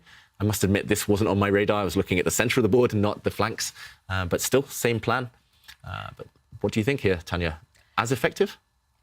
I like it. It has a direct threat, and it's provoking Maxime to push further with that B pawn. And that's something that you, again, are hesitant to do. B4 would win a tempo, but even if the tactics don't work out, maybe here it's just not possible because white can take on D4 and the B4 pawn is hanging. But even strategically, it loses control of a lot of key squares in the position. So if not B4, you have to fight against this threat of bishop takes pawn on C5, David. And I think it might be time for Maxime now to retreat with that central knight to E6. And we might see your move after that. Once the black knight goes forward, the white knight jumps. Black knight goes back, the white knight jumps forward, sorry. I think you're right. Process of elimination. Black has nothing else, nothing attractive to do other than knight back to defend this pawn. There we go. He covers it with his knight, and white will most likely continue the attack, as you mentioned there, Tanya. Now, a double hit on this pawn means it either has to march forward or you have to take this knight, and neither of those appealing. Actually, you can't march forward right now. What am I talking about? Because suddenly this is a pin. The black queen is undefended, and after a trade of pawns, this bishop is toast. It's just going to drop off the board next due to this tension. Yeah, this must be what Nepomniachtchi's banking his chances on, but maybe he's realized that after the knight jumps forward, there are options. You can actually take this piece. Maybe now you push forward, but again, reluctant because you lose some nice control there. You lose all flexibility with your queenside pawns. And this is on the board. It's just so tense. We could talk about this position all day in terms of maneuvers, little details, but yeah, I think the players, they'll be answering those questions for us in the next few turns. So it must be incredibly hard to play this position then. Really hard. But Maxime's making big decisions very quickly. He's full of confidence right now. Wow, and this was a decision that we were talking about, which is a very committal one, because you leave behind a lot of squares. You also fix your pawns on a color that they can be targeted with white's bishop. So Maxime going for a more aggressive approach, and we're on move 19. Not a single pawn has been traded off yet. Yeah. So you're absolutely right, Kai. It's a high tension situation. The clock's now for both players under about 10 minutes, and the game is just starting to heat up. Yeah, heating up, especially f for forward, pawn to f5. He's trying to blow open the center again. I mean, this is incredible, just really dedicated to playing the best move, focusing on the position, not taking into account the match situation, because he's taking risks, Vachier-Lagrave. It feels like both players are in must-win situations right now. This last move allows the famous en passant from 1605 or whatever we decided. Someone actually wrote was the correct year for that. 1561, officially accepted in the rulebook in 1880. Wow. Yeah. Okay. The modern rule in chess. Historic stuff. And he's allowing this. Let's show en passant. So black's pawn has moved 2 squares, trying to bypass white's pawn on the 5th rank. But you cannot do this. Well, you can do this, of course, but you do allow pawn takes as if the black pawn just moved 1 square. I'm not sure white wants to capture this pawn right now. If, for example, you retreat, then you can no longer do this. En passant disappears. It's a one and done chance. It's a blink and you miss it opportunity. And he does actually take meaning that black recaptures. And the reason I said no is because things open up, and that might favor the bishops. I completely agree with what you just said. You want to keep the position as blocked as possible when you're facing those two bishops. I think this capture works in Maxim's favor. It also gives him an open E line to finally develop his rook on and challenge White's pieces. The last couple of moves have gone in Maxim's favor. That is for sure. Maxim, now he's opened things up for his bishops. He doesn't really need to worry about his weak queenside pawns anymore because his beautiful black knight controls a bunch of squares. And the question is, do you just improve your pieces or do you go for it? It's a very Maxim type of move to play f5 here to kind of force the issue to calculate. The reason I'm attracted to this is because the bishops look at each other. Normally you don't want to give up the bishop pair, but black's bishop would be replaced by the black queen. And this piece in the center is really coming to life. It's got targets. White is getting kicked all over the place. And I think in a situation where a draw is enough, this might be sufficient. Oh. f5, will he play it or will he play a more sedate move like rook to e8? Both look healthy, both look fine. F5 has to be very calculation based because you have to follow through with all these trades. What happens when bishop goes, captures the bishop, you can capture the knight, you can capture the bishop back. But Maxim goes for more of a hand move, a more natural move. You keep f5 in your hands, you keep all your sort of cards hidden, keep the flexibility in the position, but just simply improve your position further so that when you do make the move f5, that rook on e8 will be much better placed than the rook on e8. So Twitch chat is liking it for MVL. You guys are liking it for MVL. He only needs a draw in this game. And if he draws this game or wins it, the match will be over. So hurry up and give us your caption in our caption competition. We have a picture of David and Tanya with David's brand new book, Grind Like a Grandmaster, signed by both David and Tanya. Here you see the picture. So you write your caption on Twitter or X using the hashtag #ChessChamps, and we will pick a winner that will receive that great book with signatures. Yeah. By David and Magnus. By David Even and Magnus. better. Signed by David and Magnus, correct. But yeah, we've got the book somewhere here. That's my copy. But yeah, you can win it as well. And I heard that we've got some really fun answers. That's why I heard rumors as well. David, I've seen some. Yeah. I've seen some. I'm impressed, but keep them coming. Keep them coming. We'll reveal the winner by the end of the show, and that could be after this game. Do you see? I mean, there's so many pieces, so obviously there's chances yet still for Nepo to win this game. You're absolutely right. Even though we prefer black's position right now, the Val Bartel's a completely different story, but have liked the last few moves in Maxim's favor, opening up the position with the bishop pair. But with all the tension that exists, and don't forget, long term, it's black's pawn structure that's a lot worse. C5 is a big target in a black's position. So if Maxim isn't able to get that piece activity going, isn't able to create something against Jan's king, endgames, trades of pieces will favor white. Yeah, they will favor white, but Nepomniachtchi's last move, it cost him a lot of time, and it's a bit of a kind of non-committal move. It's the type of move you play when you see nothing else, nothing better. It doesn't activate anything, doesn't threaten anything. It's just kind of a waiting move. Look at the white queen, look at the white rook. They're blocked in by their own pawn, and I don't think that line is opening up anytime soon. And he doesn't look too happy, Nepomniachtchi, on the camera there. He needs to rely on Maxim losing control. I think this position just explodes the moment Maxim decides to go f5. And that's a move that's on his radar, David. It can happen now. It can happen on the next move. And when it does is when it gets really concrete and critical. Yeah, and let's just point out that idea again, because it will revolve around this pawn push, either now or on the next few moves. And Maxim's reaching for his mouse. I was going to say pawn to f5 is going to be met by a trade of pieces and maybe the white knight landing on this g5 square. And the one move you can play to take away this square is to slowly build. It looks a bit weakening. You loosen up the black king, but you could take control of this square and then push later, only when the white knight David, he's done it. He's gone for it. Maxim, no more tension. He wants to clinch his spot in that grand final. Pawn to f5. Trade of bishops, surely now. They're staring off at each other. You have to, right? You can't really move the knight because the bishop on b2 is hanging. I don't see an alternative to bishop takes bishop right now. But you have to admire Maxim. He needs only a draw. He's playing with the black pieces, and yet he's going for the more aggressive approach in the position. It almost looks like Maxim's the one who's in a must-win match situation. Yeah, it definitely feels that way. He's been the one taking the action, actually. Jan has just been sitting here for the last few moves, not really committing to anything. I'm expecting bishop takes bishop, and now where to put this white knight. I was expecting g5, Tanya. Do you see any other ideas? Jumping in this way, jumping back? Do you even need to move this knight? That's another question. Wow, David, do you even need to? You know, when you say that, that's quite crazy. But apparently, it turns out that that bishop on d5 might even be trapped. But I would want to move this knight because opening up the f line, potential sacrifices on f3, it looks very dangerous to allow that. Knight to d6 would be super tempting, but it feels like a one-move threat. You're just hitting the rook, but the rook can simply slide over and hit that knight and force it back again, in fact, gaining time and tempo. Yeah, and remember, this knight behind, this is the whole kind of crux of Maxim's issue, of his plan here. Bishop takes knight would wreck the white pawn structure, and the black knight would jump in. This would be disaster for Nepomniachtchi. It would pretty much be match over if what black can ruin the white structure. And, okay, this position on the board, moment of truth. 5 minutes against 6 minutes. Jan needs something magical and quickly. He needs to win, remember. He needs to win. A draw won't suffice. And he goes for knight g5. And I think that is the natural approach here.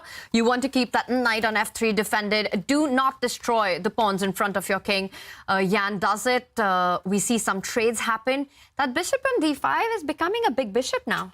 Big bishop. White's knight, not a small knight, but black's bishop definitely playing an important role. And, okay, he's paused here, Nepomniachtchi.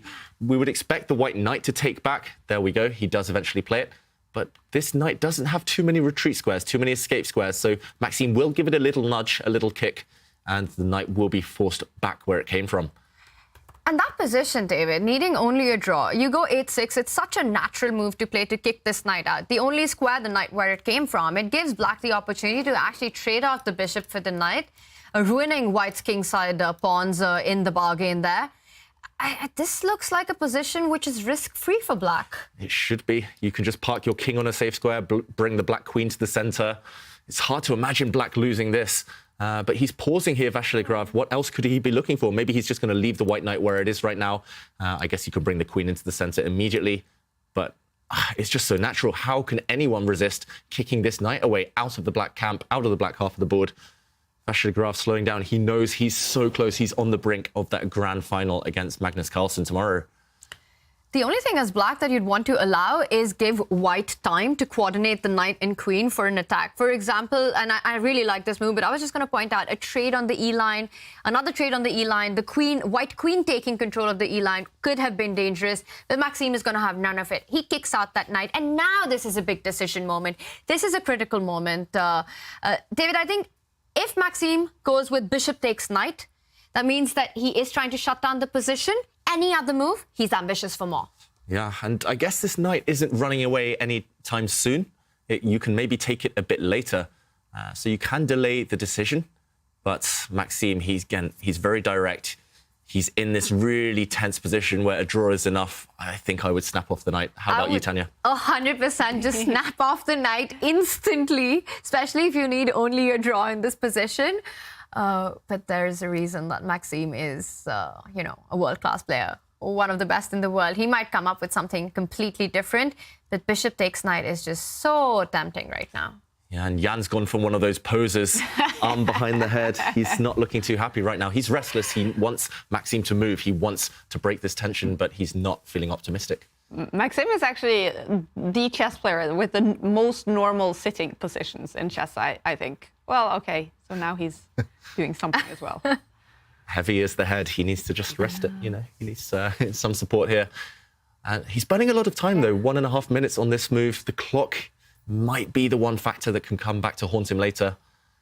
I think just take this knight, but is he feeling more ambitious? He's not been playing for the draw. He's been playing kind of very principled, very correct moves here. So maybe he'll just move the black king to a safe square. Maybe he'll push the black g-pawn if he wants to go for checkmate. No, he removes that knight and then pushes the g-pawn. He's just stopping the white queen from activating. Getting closer to that draw that will secure him the grand final. Yes, and that's why I think both David and I were talking about this move, the trade that we just saw happen, because it takes all pressure off the position. And with white's kingside weaknesses, it's always going to give Maxim chances to create perpetuals, ideas against the attack if white got ambitious for the queenside pawns of Maxime. And right now we see it is about control of the E-line. It's the only open file in the position. It's the only thing that white can fight for right now. He wants to try and double up, perhaps triple up, and look for a way to penetrate into black's camp. Yeah, it still looks fine for black, but one thing I will mention is that Magnus Carlsen himself said one of the best players in the world at major piece endgames, when it's just queens and rooks, is Jan Nepomniachtchi. He's extremely good at maneuvering there, kind of setting little traps, especially when his king is safer than the opponent's.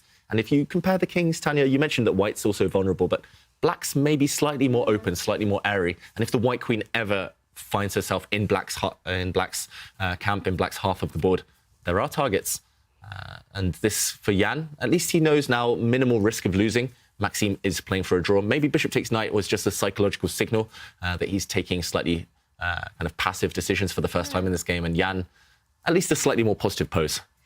And maybe it's really not as simple as it looks right now. As you mentioned, that white has something to play for, the E-line, which is something that Maxime has to avoid. For example, a rook takes rook trade right now would actually immediately invite white's queen on the open active E-line, not only giving checks on E6, but with the direct threat of winning a queenside pawn. So black doesn't have time for queen D4 because of the point that you made, that white's queen just enters in with E6.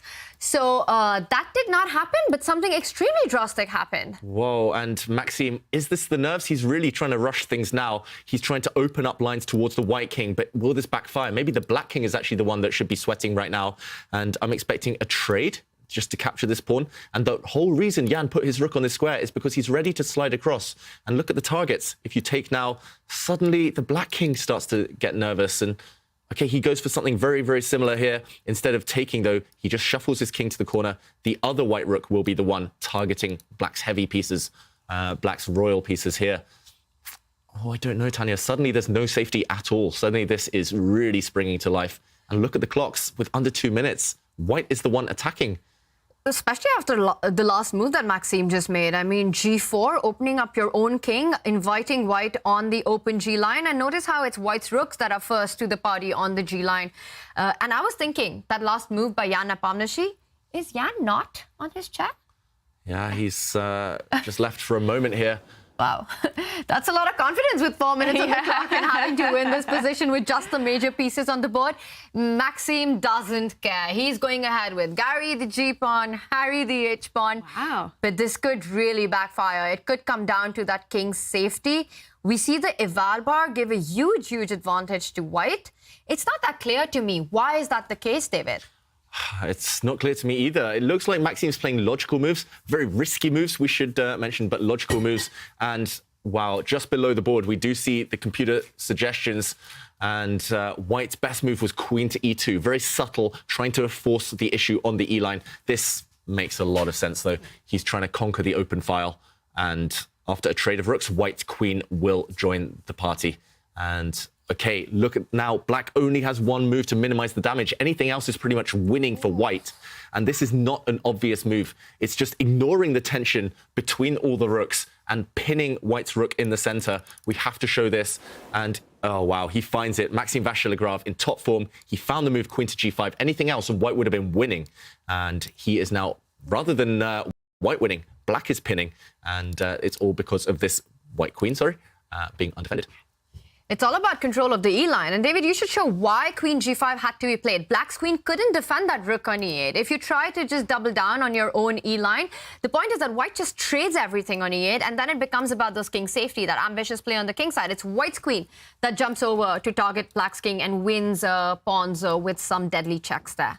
Yeah, you pick up everything with gain of time, gain of tempo, and black's move, not just pinning, actually, it does have an ulterior motive, of course, the pin, but it might also sneak in the black queen now, and it's all about king safety. As Tanya mentioned, the first one to deliver a check will most likely win this game. Things will turn in their favor, and just a couple of moves ago, it looked like white might deliver the first check. Now it might be black. And just one inaccurate move, Jan Nepomniachtchi has blown some of his advantage. He should, in this previous position, have moved his queen, because now he does conquer the e-file. Queen to G5 no longer possible because the white rook was simply win material. And okay, he did eventually move his queen, and now offering the endgame Jan Nepomniachtchi. The question is, to trade or not to trade? do you seek safety in a queenless position? You could go in towards the white king, but I think this would actually be a false ally because white is the first to start delivering checks and black's queen still needs a few moves. Look at this. He has to trade queens. The computer confirms. Queen takes queen, the only move, otherwise white is winning. Whoa, the drama is not over in this game.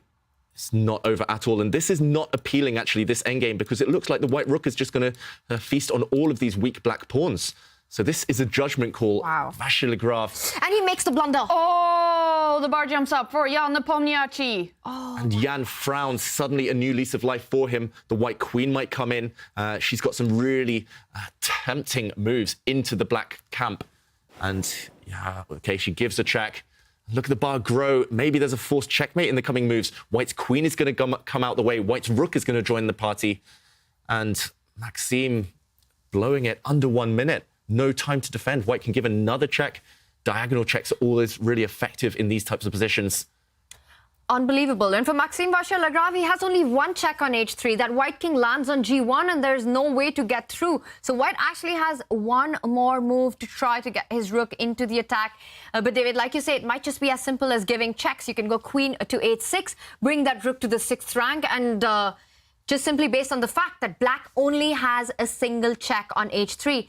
To me, queen h6, rook e6 looks extremely scary here. Yeah, the first time in this match, I mean, one of the first times in this tournament, Maxime Vachier-Lagrave has made a mistake of such magnitude, turning an equal position into a losing one. But remember, Nepomniachtchi, he's so good in these heavy piece positions, major pieces we call it, when it's just queens and rooks.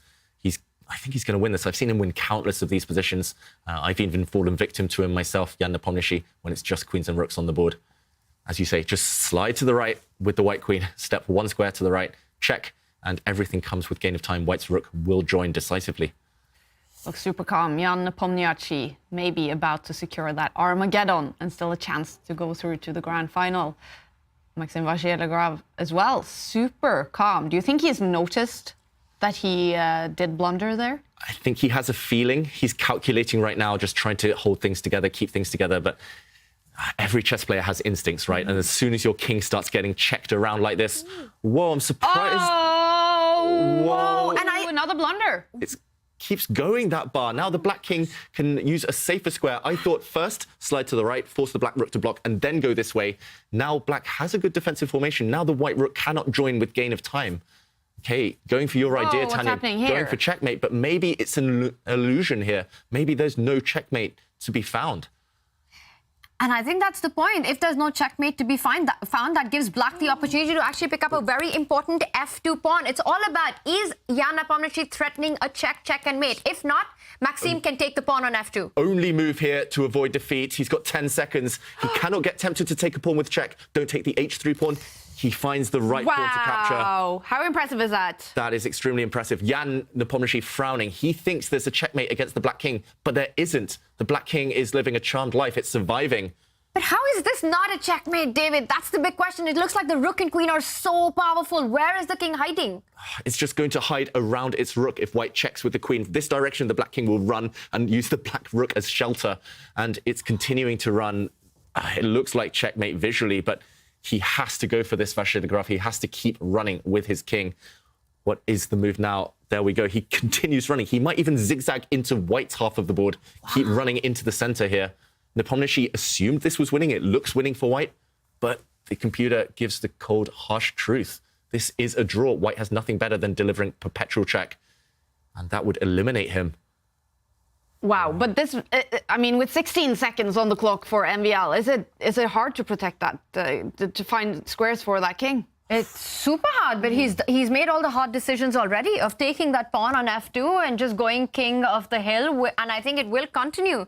Like David is saying, that if white gives check on that d8 square, which is the most tempting move in the position, you want to keep up the momentum. If it's black to play Kaya, it's game over, because black's queen will just continue to give checks. And now the king can start marching up on those dark squares that you're pointing out. King e5, king f4, king to g3, or the other way around. Either of the two sides on the diagonal and the king is safe. This is crazy. The black king is hiding behind enemy lines. It's even taking pawns. Whoa. And black is actually going to be the one delivering checkmate. The checks are going to dry up and white's king is at the enemy's mercy. 4 seconds for Jan Nepomniachtchi. It's Jan who's going to get flagged, and Jan shaking his head. The checks dry up. It's game over. And Jan loses on time. Maxime progresses. Wow, what a dramatic game. Jan Nepomniachtchi is knocked out of the AI Cup, not happy with himself. He was about maybe to win that final game and take it to Armageddon, but it is over. You see the winner of the losers final right here. Maxime Vachier-Lagrave playing amazing chess over the last few days. And now he is ready to play Magnus Carlsen in tomorrow's grand final. Did he get lucky though in that final game, Tanya? You make your luck on the chessboard, and that's exactly what Maxime Vachier-Lagrave did. He was so resourceful. There were mistakes that happened, but it's chess. It happens to the best players. But finding this idea of getting the king to safety to actually deliver checkmate to your opponent, that is a sign of genius. Kaya, just brilliant form by Maxime. What do you think about this game, David? Yeah, it was a roller coaster. He gave chances, but he created his own chances. And in the end, I think he deserved to win the match overall. As Tanya mentioned, a king walk for glory, marching your opponent, kind of leading from the front with your king. It's unique. And yeah, he took it in the end. And let's take a look at the game, David. Oof, let's take a look at the moment. Jan Nepomniachtchi actually did have a win, but it was tricky. We can't blame him for not finding this. He gave a check with his queen from this square, but first he should have done a bit of a shimmy. First he should have checked from this direction, forcing the black rook to block, and then this check, forcing the black king away, and now another check should and would have most likely ended it. Still some finesse needed. You still need all of the details worked out here. Not easy with the clock ticking. Instead, let's look at the march to glory. A check, the black king moved, white's rook came in, but there was no mate. The black king continuing to do all of the work on its own, fighting against the might of white's queen and rook. And here we saw the black king march to glory. In, and win. We saw it here, and sooner or later, black did end up delivering checkmate. And we're joined by the great Maxime Vachier-Lagrave. Big congratulations on making it to the grand final. Did I? I think not, yes. Yes. Yeah? Yes, you did. You did, to the grand Maxime. final against Magnus.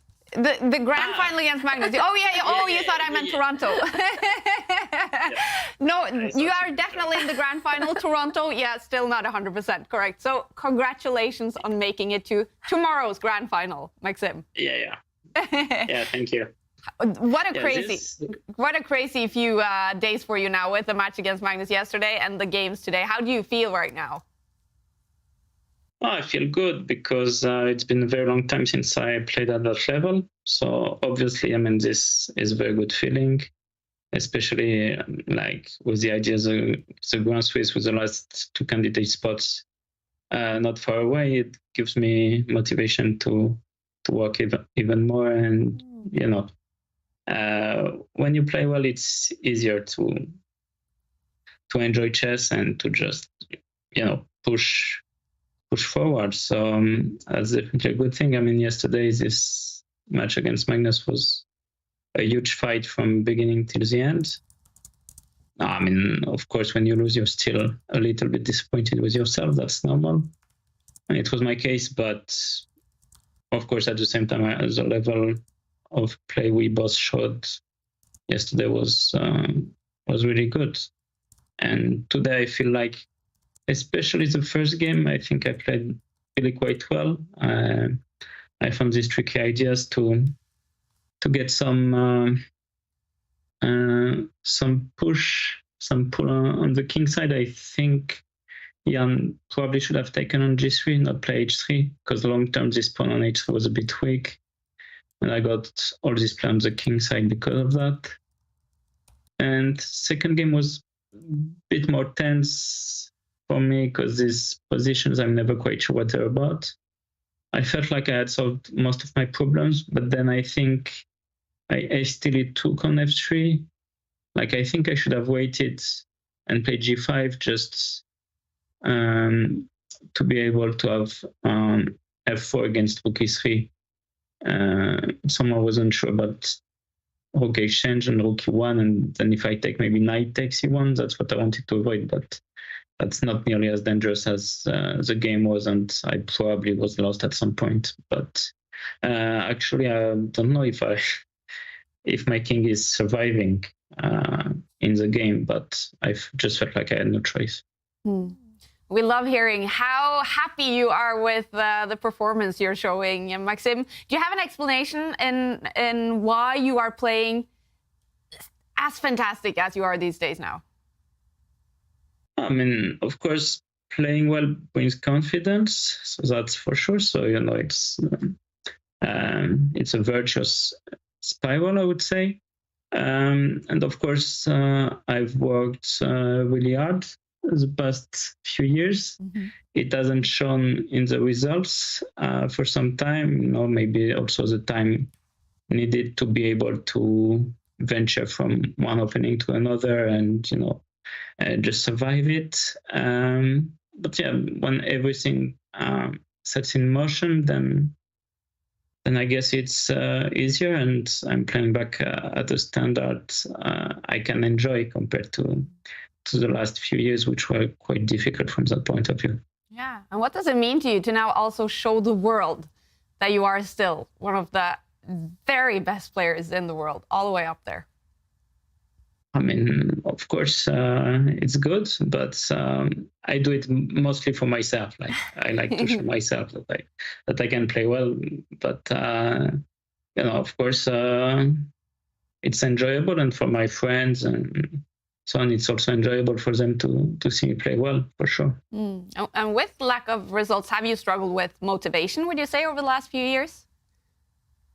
No, I didn't. I mean, in a way, yes, but mostly because the results were not good. So I still was fighting really hard, like pushing myself to work quite a lot, and to, you know, again, it hadn't shown previously, but yeah, my openings are now looking better than a few years ago. So, you know, I mean, some of the work I've been doing also with my team has been paying off in the past few months, and you know, and sometimes when it comes, it pours. Yeah, so like, I think you know, for a while results were not really coming in, and suddenly they all start coming in at once. Yeah.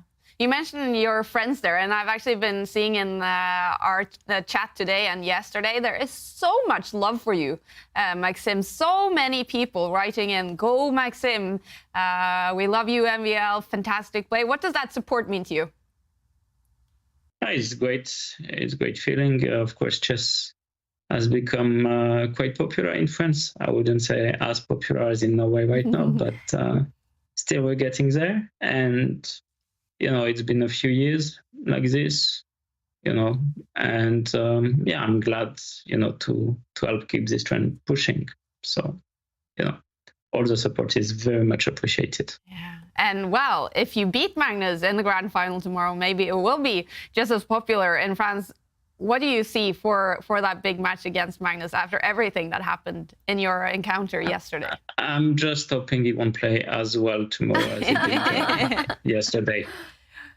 And then, like, if I can show up at what feels like my best level in the past 2 days, and I have a good chance. But of course, if he plays at the level he played yesterday, it will still be a uphill task, like no matter how well I play. Well, you did have that one game yesterday. I don't know if you're even aware, with 99.8 in accuracy. Are you aware, and how do you feel about that? Yeah, I'm aware. I mean, that's a perfect game. Yeah, a perfect game. Especially, I would say the early middle game was nice because we both had some difficult decisions to make, and like for Magnus on how to keep pressure, and for me on how to make things simple for myself. And I managed for quite a while, so I was happy with that. So it's no real surprise there that after we found this like 3, 4, 5 good moves, really accurate moves, it was on the way to a perfect game. I do think I made my life a bit more complicated than it should have been in the end game.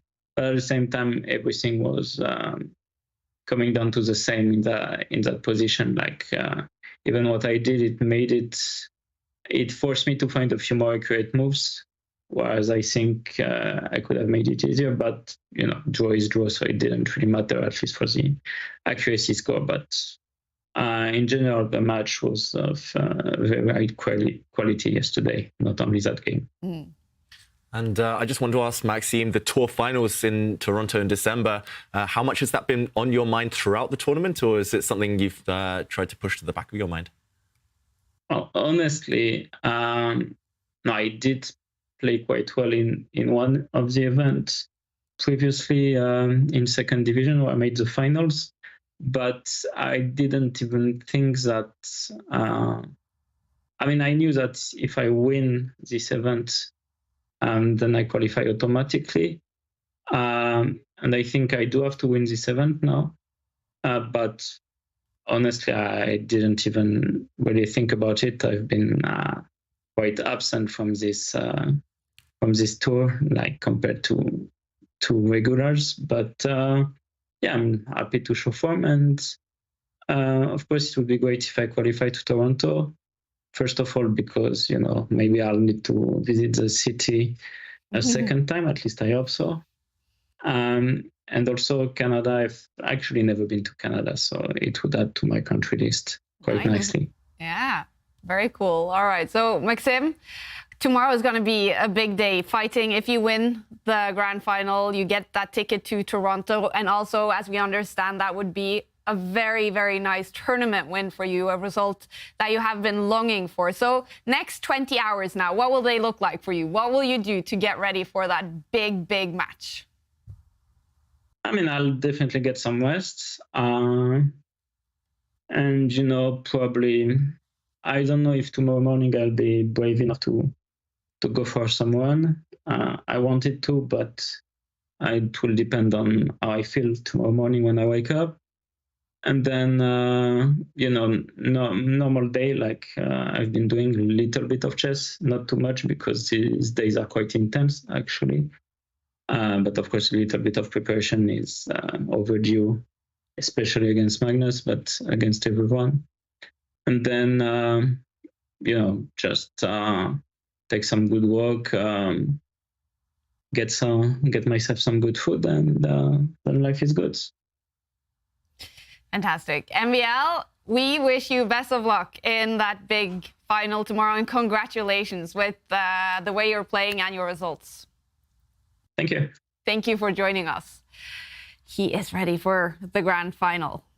Maxime Vachier-Lagrave to face Magnus Carlsen. This is the summary of his losers final against Jan Nepomniachtchi. Is it that one brilliancy and also accuracy above 90% that got him the match win? Yeah, he was consistent, he was strong. When he had only moves, he found them, and he deserved to go through in the end. Great fight from Jan Nepomniachtchi, who's had a great run in the tournament, but in the end, Maxime just at his best. And to hear how much this means to him, Tanya, how do you react to that? It was really cool, what he said, that it wasn't even something that he was thinking about because it's his first time in Division 1 and he had a good run in Division 2. But to get to this point where he has a real shot, I think it's really special. And tomorrow he has to beat Magnus not once, that's right, twice to get to Toronto. It's not going to be easy, of course, but what we saw yesterday, Kaya, he said if Magnus keeps up that level, then it's going to be an uphill task. But I think if Maxime keeps up that level, he's got a shot. Do you think this is the moment, with the way he's playing now, this is the chance for MVL to get that incredible 2 match wins? Definitely. Just he seems like in a really happy place right now. It seems like he's calm, and that's important against Magnus. You just have to take it move by move, step by step. I know it's a cliche, but he just needs to win that first game, win the first match, and then the second, if we have that reset tomorrow, he'll be confident. Yeah. It's definitely possible, definitely. It's been 4 days in the AI Cup, only one more day in the regular events in the Champions Chess Tour as well. Let's take a look at the bracket, the road to the grand final. Maxime, he started out knocking down Alireza Firouzja to the losers bracket. Magnus Carlsen playing Nakamura on that first day. They did play in the winners final. It was an exciting match yesterday. Magnus won it in Armageddon to go straight through the grand final, and MVL winning here in the losers final is ready for another match against Magnus Carlsen. It's going to be best out of 4. If MVL wins that, there will be a rematch with best out of 2 to decide who wins the AI Cup. And still 3 players in contention for that final ticket to Toronto. MVL, he has to win against Magnus tomorrow. If he does, he will be the player to go to Toronto.